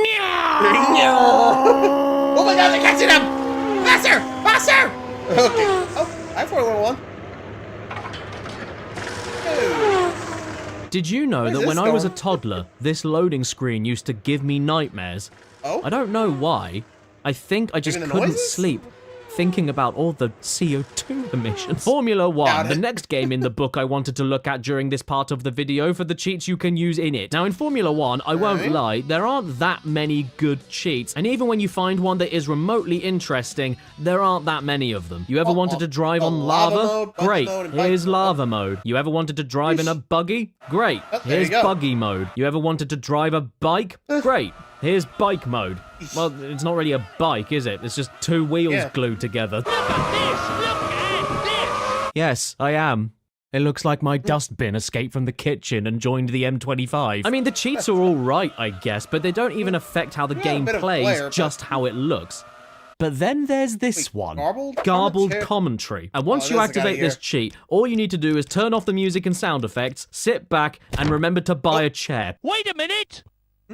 He's finished. There's smoke pouring from the engine. He's in the gravel. That's a Pacific. And the race has been stopped. Brazil. He takes the checkered flag. Martini. and look at that. Ouch. That's burger. Hang on. Germany. This is starting to drive me up the wall. Can you at least tell me what position I came in? Third. Oh, screw this. I've had enough. I'm quitting. What did you just call me? And this segues us beautifully onto the final game in the cheat book from the Formula 1 series, Formula 1 97. The first cheat worth mentioning is something they call virtually virtual, which makes the whole game look like Super Nintendo Star Fox, the engines are extra high pitched, and everyone else falls asleep at the wheel. After that is Wipeout mode, and I will give Formula 1 97 some credit here. Not only do they turn the cars into actual Wipeout crafts with the lasers coming out of the back of them and everything, but they also change how the cars handle. It's a really sweet little bonus that clearly had some effort put into it. I just hate how there are no engine sounds and you're just left to donut in the sand, silently and alone, begging for any kind of company. Like two pizza cutters shouting the commentary at you like Terrence and Phillip. The drivers are lined up on the grid now, preparing themselves for the start. This is something I did not expect to see. I actually kind of love it. Somebody programmed this, fully working, and hid it from all of you. What else do you think they've hidden from you? Roswell? You want to hear something that's really weird, though? Pac-Man over here talks all the time, non-stop, yet his partner, Pac-Man with a wig, doesn't ever say anything. No, I'm not exaggerating. This isn't a bit. I'm not trying to make a joke. I literally mean that this hairy hexagon never says a single word during the whole race. It's actually quite unsettling. That's a Ferrari! Well done, yes it is. Have you ever heard the famous adage, why is it raining again? Oh yes, I'm British. Well, in Formula 197, with a quick name change here and a trip to the UK racecourse Silverstone, you get to experience what happens if you blaspheme against me, the god of the English. A plague of frogs I bestow to thee. And yes, you can check them all in first person with your arms like Elastigirl from the Incredibles. They are absolutely, indeed, frogs. And driving in frogs isn't exactly ideal at 200 miles per hour. But hey, at least it's better than driving in Wii. Just as a quick aside, I own the... Okay, the fact that it actually was raining frogs and not actually cats and dogs. Yikes. Actually, and again, I'm pretty sure if they actually did do the cats and dogs, but like, oh dear God, we're running over cats and dogs. Yikes. But still, back to the cheat code to get the frog rain was cats and dogs? I'm actually kind of surprised it wasn't like Froggy or something, you know? The frog toad or something. I guess it wasn't just didn't happen. You know what I mean? For it to be cats and dogs. That's actually really incredible when you think of it like that, you know? I don't know, what do you guys think? What do you guys think about the cats and dogs being the code for the rain of frogs? Let me know. Anyway, moving along. First 4 official Formula 1 games on the PS1, and every single title spells the number 1 differently. Like 1, 1, and 1. So does that mean if there was an F1 game in the year 2000 that it would be labelled Formula 1 2000 or Formula 1 2000? It can't be Formula 100 because that looks like Formula 100, and it can't be Formula 100 because that looks like Formula 1 so what combination could they use? And what if there was a sequel to Formula 1 2000? Would they call it Formula 1 2002, which is like 6 numbers next to each other? Or would they call it Formula 1 2002, which looks a lot better, but when you say it out loud, it sounds like you're saying Formula 1 2002, which isn't even the right year. Yeah, that does. Alright. And would the sequel to that one be spelled Formula 1 2002 or Formula 1 2002? Not to be confused with Formula 1 2022. Toka Touring Car Championship. A video game about the British Touring Car Championship endorsed officially by the motorsport event organisation Toka. Or, as its official trading name is more commonly known, Bark. So in dog noise touring cars, you once again add in different names for your drivers to get different effects, alongside the most British activation noise I've ever heard. Cheat mode enabled. Cheat mode? Cheat mode. Cheat mode. I activated that by putting in a code. Sorry, just gotta answer my phone. After the code name, you still need to put a real name in though, so obviously I put in stoves. The first thing we're gonna activate is something called flashing sky mode. The best argument I've ever seen for drinking and driving. Getting a DUI has never been so fabulous. Another one in the book is cartoon background mode. But this isn't a cartoon, this is just England. Have you never heard of Cheddar Gorge? Well, that's it, over there. The Cheddar Cheese Mountains. Made of cheese. Okay, fine, let's stop being stupid and turn all the cheats off. England. See? Doesn't it all look normal again? Well, yes, it is. Except down here. Watch out, other racers. Johnny Hamhands is behind the wheel. He's the biggest threat to national security since Jack the Ripper. You better not overtake him or he'll strangle you with his oven glove fingers. Of course, much like every other damn racing game we've looked at so far in this video, there is also a speed boost mode to make the cars go comically quickly and make the game virtually unplayable. So of course we're gonna activate it. At the same time as a cheat called Maniac Drivers. Ready, go! Whoa, hold on. Whoa. Sweet Jesus, Lord of one stable. What is going on? Watch out, mate. Get back. The race is on the floor. I have never seen a car seizure before, let alone 20 of them at once. It's going so mental that when I got knocked over, the game tried to put me back on the track and my car said no. Let's see what we can do in the sequel, Toka 2, the most realistic racing game ever made.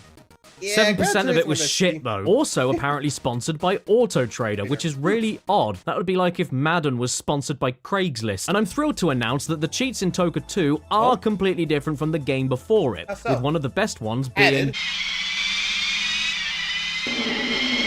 Not this. Note, the game is never supposed to sound like this under any circumstance. It was doing this even when I didn't input any cheats. I have absolutely no idea why all the car engines on my disc copy sound like a screwdriver about to run out of battery, but I promise you, it is not a cheat. I guess I'm just unlucky. 93% is amazing. 7% of it is dying mice. Oh, by the way, first off, you need to name your driver a specific code again in order to activate them, just like in Toka 1. Cheat mode enabled. Oh no, he's back. Oh, fine. I'll type in the cheats, and then my driver's real name is now cheat mode. Right, anyway, there are some actual cheats, yes, and some of the best ones are... Oh, here we go.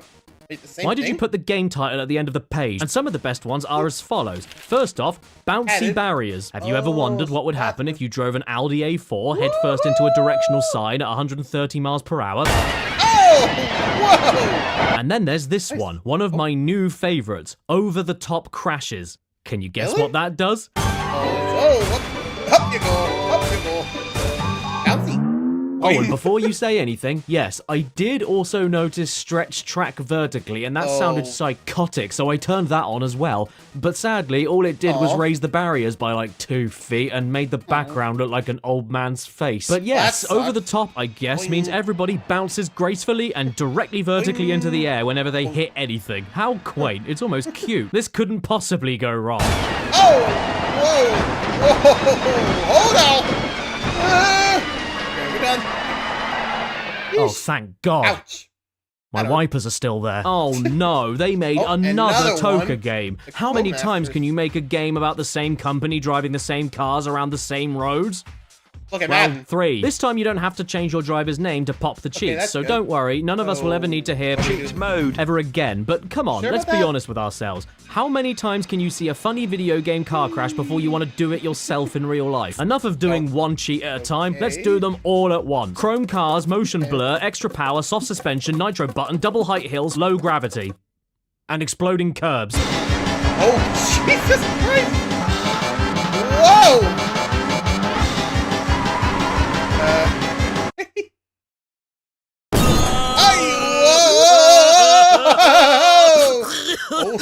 And you know what? Screw it. While I'm on a do everything at once binge, let's do it on Vigilante 8-2 as well. Rapid fire weapons, powerful missiles, increased floating height, high suspension, turbo mode, and monster truck wheels. Disclaimer, the footage you're about to see is the entirely unedited complete video file of the only thing I was able to record. Warning, there will be flashing lights. Welcome to AOL. You have email. Goodbye.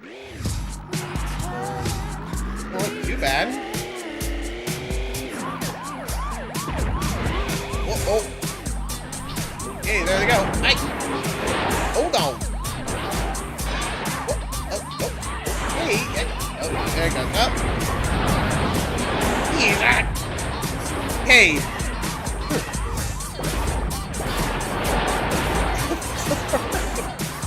Oh, geez. Hold on. Are we off the back? Never mind. Up.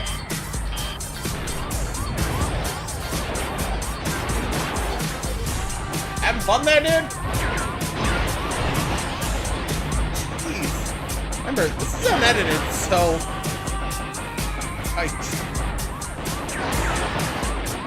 Shit.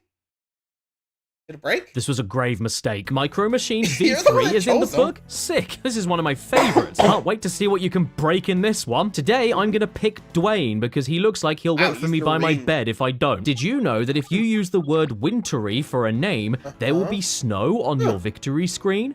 Good. That's where he belongs, you abominable troll. There is a surprising amount you can do with simple button combinations during your races without pausing, including accessing the developer-only debug menu that gives you the power of God. You can freely move the camera anywhere you want, have the game itself drive perfectly for you like it's a task speedrun, or you can blow everybody up at once. If I can't win, nobody can. There's another cheat here that moves the camera to directly behind your Micro Machine, and I won't lie, it's unnatural and needs to die immediately, but it is admittedly quite useful for some tracks, especially for the dinner table. The people that own this furniture are animals. If I'm looking from above, I don't know where to turn next. I can't predict where they put peas. All of that stuff is really cool, don't get me wrong, and they can have actual use, but they're not exactly basket case. That stuff can be left to things like big bounce mode, where you can now jump stupidly high and get up on areas of the table you shouldn't be allowed to reach, or jump stupidly high and fall off the table. I also have to say that sadly, 1 or 2 of these codes just did not work for me, but honestly, for being like 2 hours into this nightmare video, I'm surprised it's taken me this long to have said that only a couple of times. Many cheats for many PS1 games in particular are often just rumors or tricks that somehow got officially printed. But actually, now that I say it out loud, loads of these cheat books have bits and pieces in the backs of them that allow you to submit your own cheats, so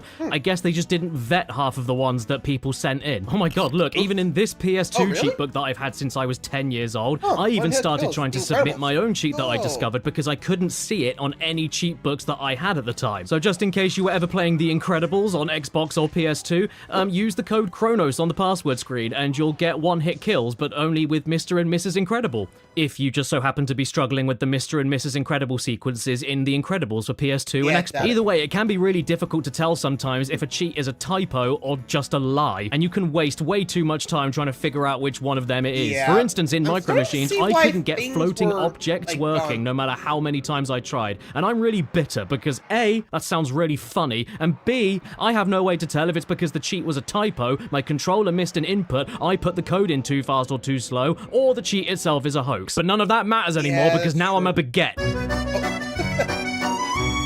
Or I can be a bottle of syrup, or a plate, or a brown bicycle seat, whatever takes your fancy, really. On any stage, you can randomly cycle through any of the objects on the track and then race as them, and it can get downright unhinged. Good evening, would you like a menu, sir? You know, I'm flattered. I would love to go out with you. But I'm afraid I am reserved. Dang it, man. I never thought driving as a pocket from a snooker table would be this difficult. Maybe it would be easier if I played as a chunk of another part of the table instead. Yay, I win. Well done, side part of a snooker table. I'm a microscope, hear me zoom in. So that was cheating in Micro Machines V3, or as it's better known, Christ alive, I'm on fire. Hey, you! I see you. Stop gambling on the toaster race. You know what happened last time. You toasted the winnings. We can't buy anything with hot pounds. Nobody accepts them. I told you about this when I got you that book from Racing Gamblers Anonymous, Online Betting Safety for Toasters. I'm so disappointed in you, Toaster. Why couldn't you just make toast? No, you had to go online, open a bank account, and bet money on a toaster race. This is worse than that time I caught you spending money on those online toaster camgirl shows. This is becoming a problem. You'd better start changing your ways, or else I'll start putting seeded bread in you, and I know you don't like seeds. Poor Toaster. You know how I mentioned there was that one code that didn't work in Micro Machines? Well, how about all of the codes in the book for Ready to Rumble Boxing Round 2? This must have been a mistake. How is it that every single cheat for the game they included doesn't work? Are these for the PS2 version that got accidentally printed into the PS1 book? Come on, Vibration Lightyear, I really wanted to see what this guy would look like in fat mode. How could you tease me like this? And especially Michael Jackson in undead mode so that we can all have a true idea of what he actually looks like right now. But I'm not picky, I would take anything. I'd take undead mode on Bill Clinton. Wow. Also known as present-day Bill Clinton. All rise for Mr. President! Yep, playing the Clinton music again. But Ready to Rumble Boxing isn't a racing game. It has people in it. So let's get back on track with one of my most personal nostalgic favorites, Colin McRae Rally, with no people in it at all. This game has tons of cheats from the book to play with, and I'd argue that most, if not all of them, are worth experiencing for just how out there they are, including the code that means you can only accelerate by quickly pressing X and circle back and forth. That's good exercise. We'll start things off with the code Tinfoiled, which wraps your Subaru Impreza in kitchen foil, which sounds pointless, but it's actually very important for protecting your car against the woke mind virus. And more importantly, it's ideal for keeping you safe from gamma rays, which we're gonna need because after using the code Night Rider, we activate night mode on all of the tracks. And you know what happens at night time? Yeah, that's right. Probing.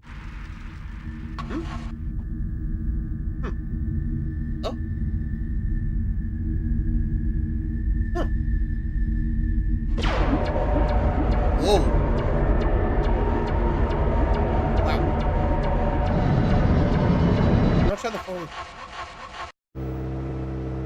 Oh no, we've somehow lost about 10 minutes, and now the car is my knees after leg day. I don't like this. It just doesn't look right. If you're gonna go full-on wobbling gunt mode, you can at least get the color of the car right. Jelly on the plate, jelly on the plate. Wibble wobble, jelly on a plate. Yes, that's... Okay, the fact that that cheat actually allows you to actually get abducted in your car? Wow. Man. I gotta admit, that is actually really cool. You know? What do you guys think? Cool, not cool? Let me know. Anywho. That's what I'm talking about, son. With the code BLANCMANGE, you can turn your car into a plate of green jelly. Or, if you prefer, Jello. On your cell phone. Blank mange. This is so much fun. I can't see how it would get any better than this. Hear about that? Green jelly car on turbo mode. And then, for my personal favourite combination, green jelly car with turbo mode, anti-gravity, and a super jump. To right.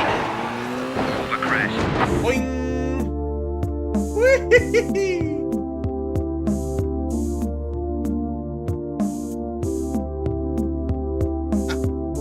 I can feel it coming in my ass tonight. Oh no. Now brace yourselves because I have a very unpopular opinion coming up. You know what I hate the most in every racing game I've ever played? What? Cars. Who wants to race in them? I want a hovercraft. In the fog. Look, see, told you, cars suck. Who needs to race on a track when you can make your own track? Yo ho ho, me buckos, a pirate's life for me. Gar, she sank. Thar she blows. I want booty. For another great cheat in Colin McRae, naming your save file Helium Nick makes your co-driver, Nicky Grist, sound a little bit different. 5, 4, 3, 2, 1, go! You may expect me to say that this is the lowest bar for getting a laugh out of somebody, but you know what? Screw off. This is funny, and it makes you feel a lot better when you end up inside a tree. And to round that off, you can even add that into a cheat to shrink the car as Nicky Gritty's voice slowly pitches up, which is then followed up by a surprise new Micro Machines camera angle. How great is this? And if you'd like to try any of this at home too, all you need to do is name your save file Diddy Cars. Ow. I wouldn't take a ride in one of them. Moving on, we also have some cheats in the book for Colin McRae Rally 2, which may be a better game, but strips down the amount of cheats you can pull off significantly. To input them, you also have a separate naming menu this time, leaving you to call your save file any 3-letter tag that you'd like while cheating. So obviously, I'm Vidge. Luckily though, the smaller number of cheats doesn't hold the game back from being really bloody dumb though, because they are at least very different from Colin McRae 1. You can do some pretty unique things, like turning the animated track layouts on the main menu into the shape of one of the developer's cats, and he either has a supernatural aura around him or might. But you can also completely lose yourself to the rhythm of the beat and give yourself fireballs in arcade mode. Look at me, school bullies. Where are you now? Dead. Oh, wait, is that from the me? game? I'd love to keep this turned on, but there is just one tiny unnoticeable problem. Whenever you shoot a fireball, even if it hits a car, the fireball doesn't leave the track.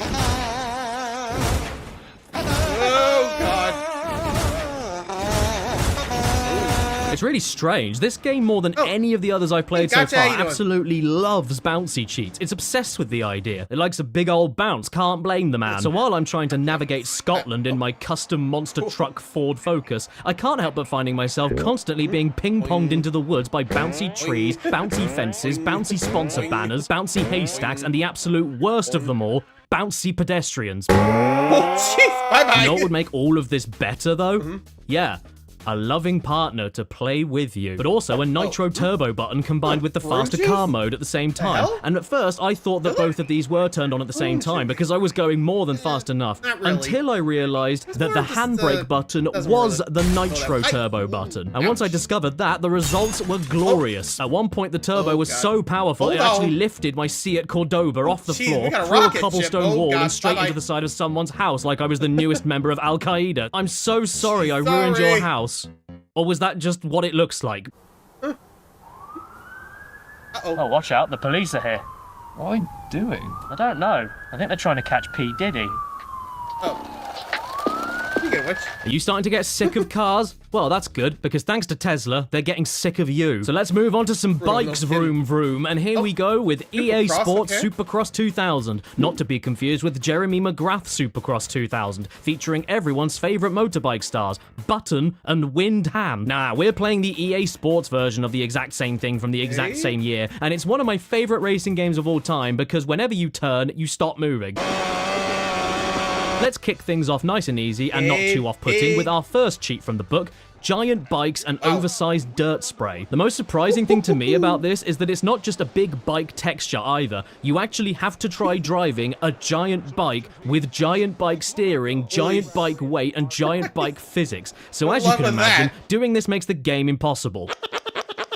If this isn't quite your tempo though, don't worry, you can always reverse it with giant people on tiny bikes. Sure, I may have bowled another rider off his bike and into a ditch, but don't worry, it's a tiny bike and it's very funny, so it won't go to court. And if this still isn't enough for you and you're just really bothered by that and you're sick of seeing all these poor jagged people getting trampled over and over again, well fine. Now there's no people at all. Can't complain now, can you? All you have to do is add some eyes on them and you have the next hit Pixar movie, Finding Eyelids. Oh wow, now here is something truly unique. You have the standard anti-gravity mode that we've all come to expect at this point. You float around, get flipped upside down, can't ever get back up, fall off all the time for no reason. It's standard stuff. Oh, hang on a minute. What is this? A hop button. In a game that's already filled with uneven terrain. Do you even have to ask me? Yes, I want that. Whee! Whee! Yahoo! Search!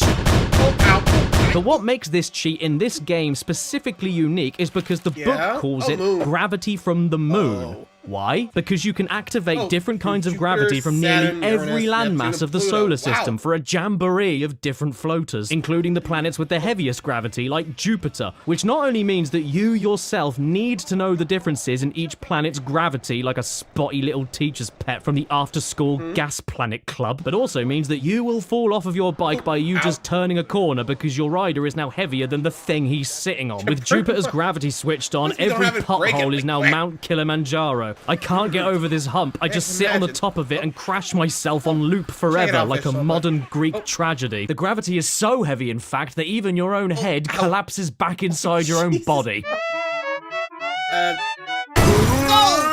But then, there's gravity from Pluto, which even though may not be technically a planet anymore, will have its legacy remembered forever, with its gravity being displayed eternally in EA Sports Supercross 2000 for the PlayStation 1. Look at this Category 5 massacre. The racers can't even stay composed on the bloody preview screen. Everybody's completely lost it. Don't, stop, no, come back. You can't race up there. What about the mud? And once the race itself actually begins, well...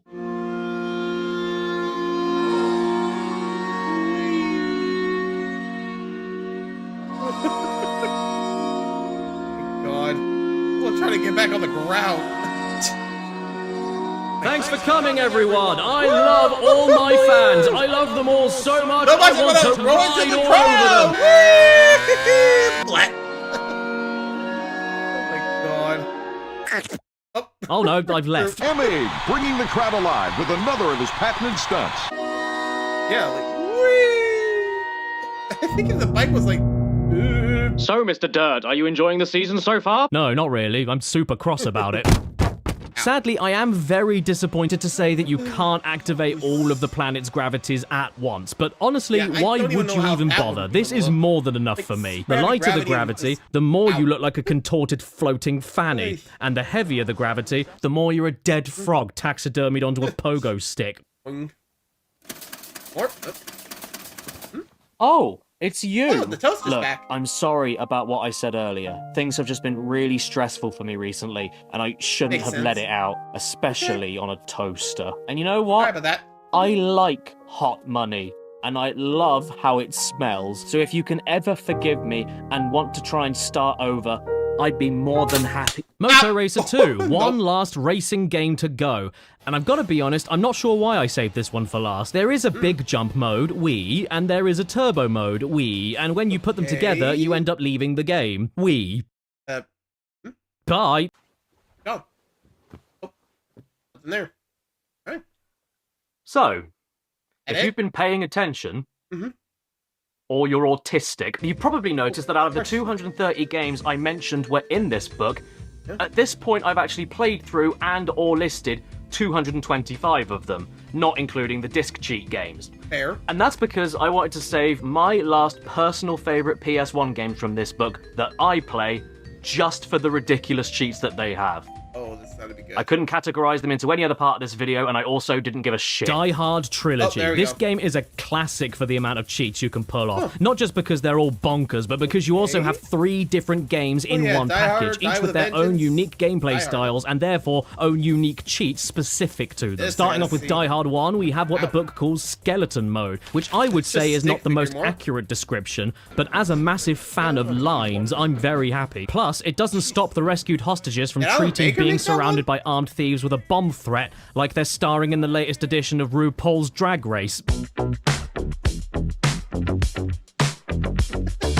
Sometimes, though, you gotta be honest, the simplest cheats are the best, and that brings us to fat mode. Yeah, this is the good stuff. Every other part of your body is perfect, except the torso. Oh, please give me a second, lads. My kidney's at 10%. This is excellent. 10 out of 10. You're nice and round, the enemies are nice and round, the hostages are nice and round, and John McClane looks like a stop sign with legs. And yes, even the hostages strut themselves to freedom nice and roundly. Oh, hey, you can adjust the pitch of the speech in this game, too. I've always wanted to bring a shotgun to Alvin's house. Don't worry, though, it gets better. Here is silly mode, where absolutely everything stays the same, except when the enemies start to attack you, they bend over backwards and stick their heads between their legs. What the hell? This is the best thing I've ever seen in my life. I am not playing Leapfrog with that. Don't let him get away. And yes, it still gets better. Experience the pain of Mother Nature as her resources slowly perish from the weight of capitalism by turning on screaming plant mode.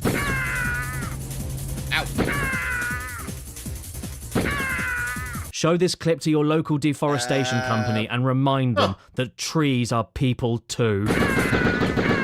And yes, it still gets better. Just when you thought the best had already been seen, you turn on this other cheat, and then... Whoa! Bye! Up they go! Off to heaven! Auf Wiedersehen, Deutschmann. We're in a car park. Are they all stuck on the roof? Oh my god, look at this. The fat mode even carries over to the high score name entry screen. My name is... I don't know. Stumpy. Stump. Yeah, that'll do it. Hardest scores. Number 1, Stump. Well, hey, at least I did better than Simon, Dennis, and... Die Hard 2 is next, and with it being an on-rails first-person shooter, there aren't quite as many funny things to do as in Die Hard 1, but you do get access to 2 of the best cheats in the entire game, one of them being called Odd-Shaped People mode. Really? Huh? What are you talking about? There's nothing odd about this. Looks like a regular day in Washington Dulles Airport to me. Don't worry, honey. We won't miss the plane. I just need to use the toilet. I won't be long. This is unironically one of the most horrifying things I've ever seen, but not quite as horrifying as the second code for Die Hard 2. Fergus mode. Fergus? Who is Fergus? That is Fergus. Oh. And now, everyone is Fergus. Who's a hostage? Who's a bad guy? Beats me. If they're all Fergus, they should all be shot. This not only makes the game needlessly difficult, but now even more horrifying than before. Have you ever had to deal with a herd of fur guy running at you with machine guns while a single Fergus runs towards you begging to be saved from another Fergus? Uh-oh, you killed Fergus. Better kill Fergus to save Fergus! Yellow! Hello, I'm Fergus. Have you heard the good word of Fergus? On to Die Hard 3, my least favourite arcade game in this trilogy collection, and so I'm not missing out on anything by completely mangling it beyond recognition. Starting things off, we have Giant Car Mode. You cannot argue with the accuracy of that name. This is the biggest damn car I ever did see. And even if New York City detonates, at least we know we're in the safest place. How are you expected to drive like this? We can't save anyone in this state. I preferred not being able to see the damage I was doing, but when the rear end of your car Nicki Minaj is all over the screen, now you're giving me no choice but to deal face to face with windscreen wiping innocent pedestrians off my car. Here is something the book calls flat shade mode. Great. New York is now a big shelf. That's supposed to be a clock. Oh. Ah, it's time for me to take my Tic Tacs. Jeez, I nearly forgot about them. It's very important to keep your mouth tasting nice, isn't it? True. Oh no. Wait. Those weren't your Tic Tacs. That wasn't my Tic Tacs. That was my cyanide. Oops. Oh, death, or I need to get these out of my system pronto. Maybe this cheat in Die Hard 3 called Odd Mode will save me. Yay! Thanks, Die Hard 3. There's also a cheat called Weird Building Mode, but I'm not so sure about that.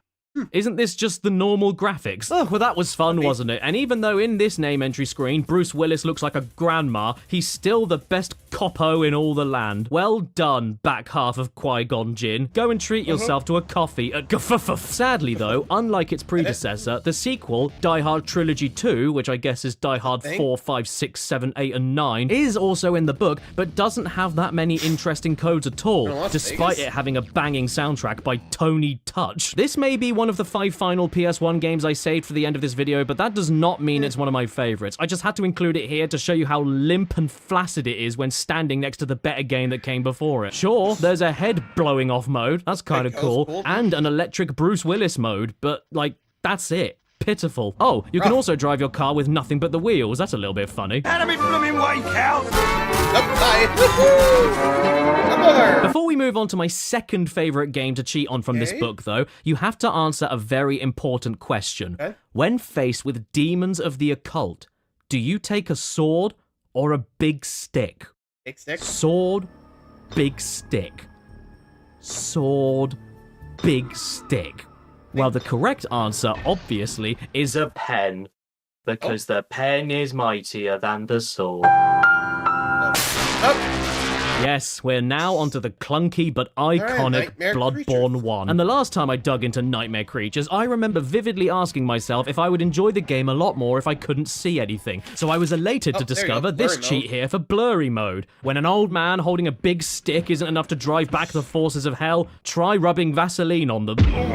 Here's another cheat for all of you that find this game a little too pant-browning. Whoosh! Perfect. The beasts are now all small. He's not scary anymore. He's now just a massive spider. Actually, that's somehow worse. This turns the whole game from nightmare creatures into wet dream animals. Look at that poor little guy wandering around. He's my little toddler, lost in Tesco. Oh, and if that wasn't enough for you on its own, the monsters also have squeaky little voices.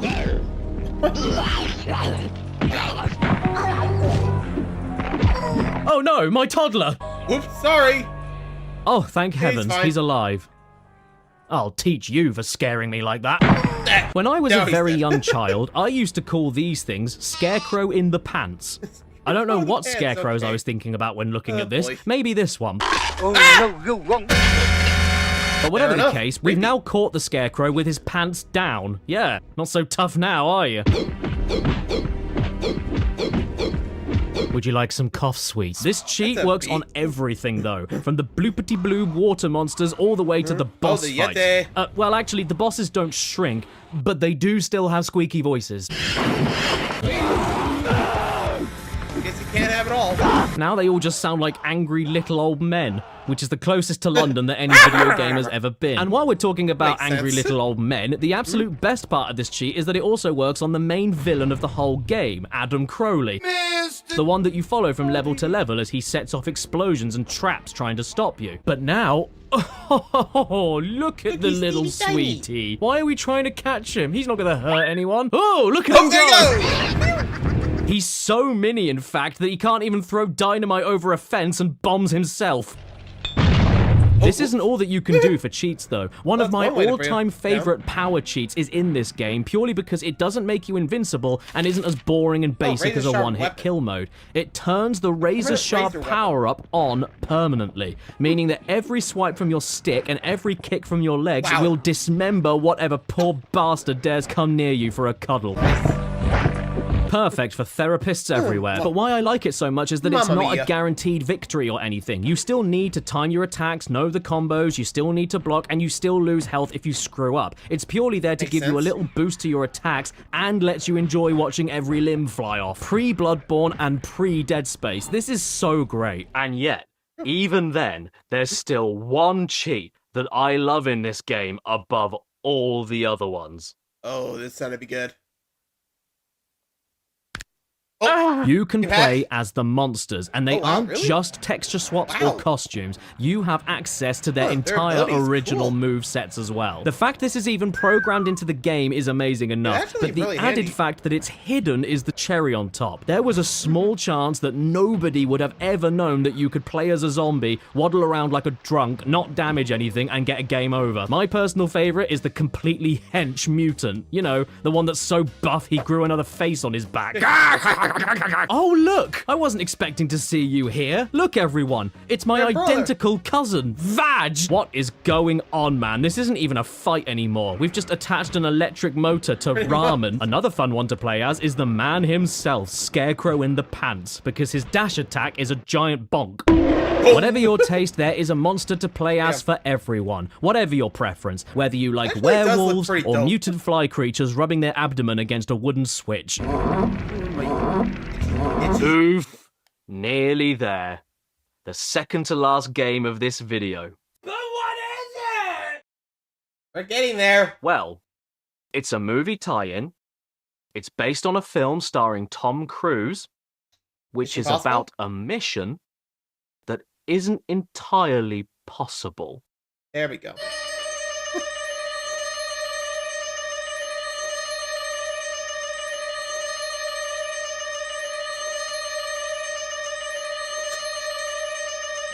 Mission impossible. Expecting. Why are we doing it then? Well, you know what? If my mission is really gonna be impossible, and I've been told to expect the impossible, then nobody will mind if I turn off all of the AI and animations. I need a fighting chance against impossible odds, and letting out my inner bowling pin is the only way it can be done. Ethan, he sneaked up on me. Get him, quick. How could you? How? Time for you to go to sleep. Shh. Hey, stand back. Don't even think about coming near me, you scoundrels, or I'll fuff you through the floor. I can take care of myself now. You don't look so hot. Okay, Ethan, even though I might agree with you, I don't exactly think you can talk. This mission is just too impossible. There has to be another cheat in here that makes it easier. Ah, there's one. I've located a small building with someone in it. Go check it out. Understood, bro. Target acquired. Whoa. It is amazing what Scientology does to a man. I am unstoppable. No, really, you can't stop me, and I can't either. They call this cheat super jump, and they are not kidding. I can't imagine one single instance where this would even help you a little bit. If you climb up something, even falling down off of it makes the super jump happen. No! Don't get your Tom Cruise wet! He'll multiply! I don't know, though. Could we make this even better? Yes. The answer is yes. They're going to get me, Ethan. Never fear, my pet. I'll save you.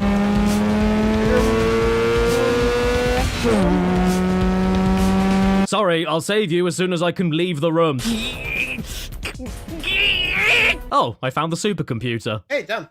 That was easy. You're going too fast for me, Ethan. Lady, please leave off me. I'm going too fast for myself. It's nothing personal. Oh, look at that. Great. I left the universe. How do you expect me to get back to you now, lady? Oh, there we go. Oh, there you are. What the hell? What if I leave this cheat on? Pick one of the stealth missions.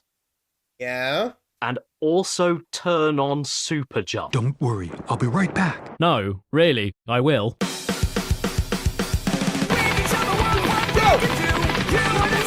Oh, nads, I've been spotted. What is going on? Wait, what? Oh, I'm driving a truck. Oh, no, I'm not anymore. Give me a second. I'm just trying to... Nope, give me a... Just stop. Impossible. Mission impossible. Time to run away. Scientology activate. God, how the hell am I supposed to get through any of this level without being caught then? Oh, there you go. Well, I'm in, boys. You better stop what you're doing right now, you naughty Russians. Oh no, my friends have been caught. Don't worry, I'll save you.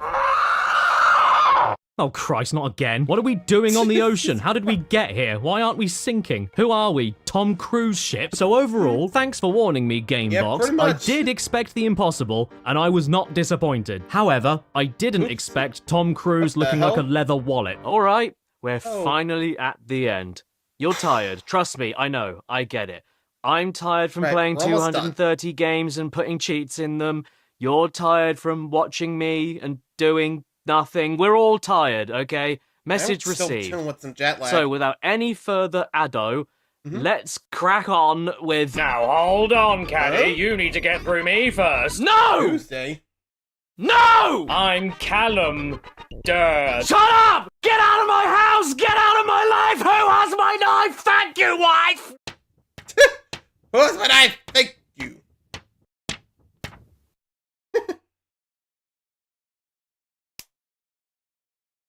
Wait. Tomorrow never dies. I will give you this. There we go. Yeah, sure. Tomorrow may never die, but Pierce Brosnan's face muscles do. Whether or not you think that I saved the best cheats for last, or that it was all worth the wait, Yeah, I'll we'll leave see. up to you. Because for me, as I write this part of the script, I don't remember why I put this game here, or what the cheats even were. So starting us off, we have a nice subtle thing that doesn't really change much of the game. Invisible buildings. Bond, quickly, infiltrate the enemy stronghold. I don't see it, sir.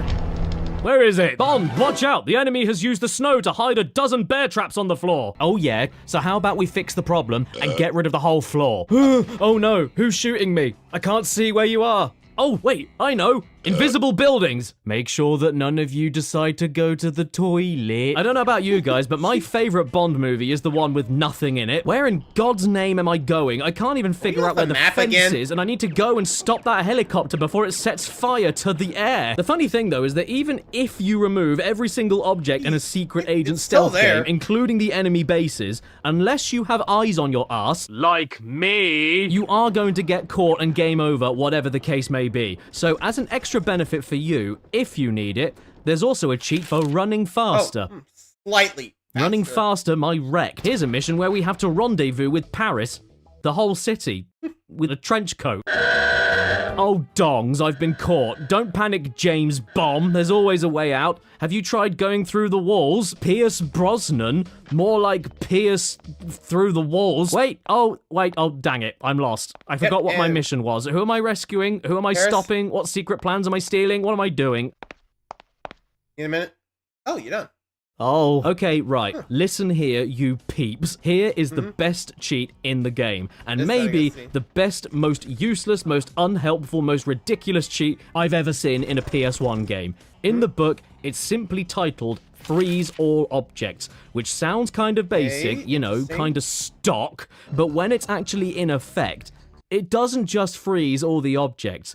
It sticks them to James Bond's center of gravity and follows it around everywhere you go. Excuse me, sir, can somebody help me? I'm looking for a spot to park my BMW.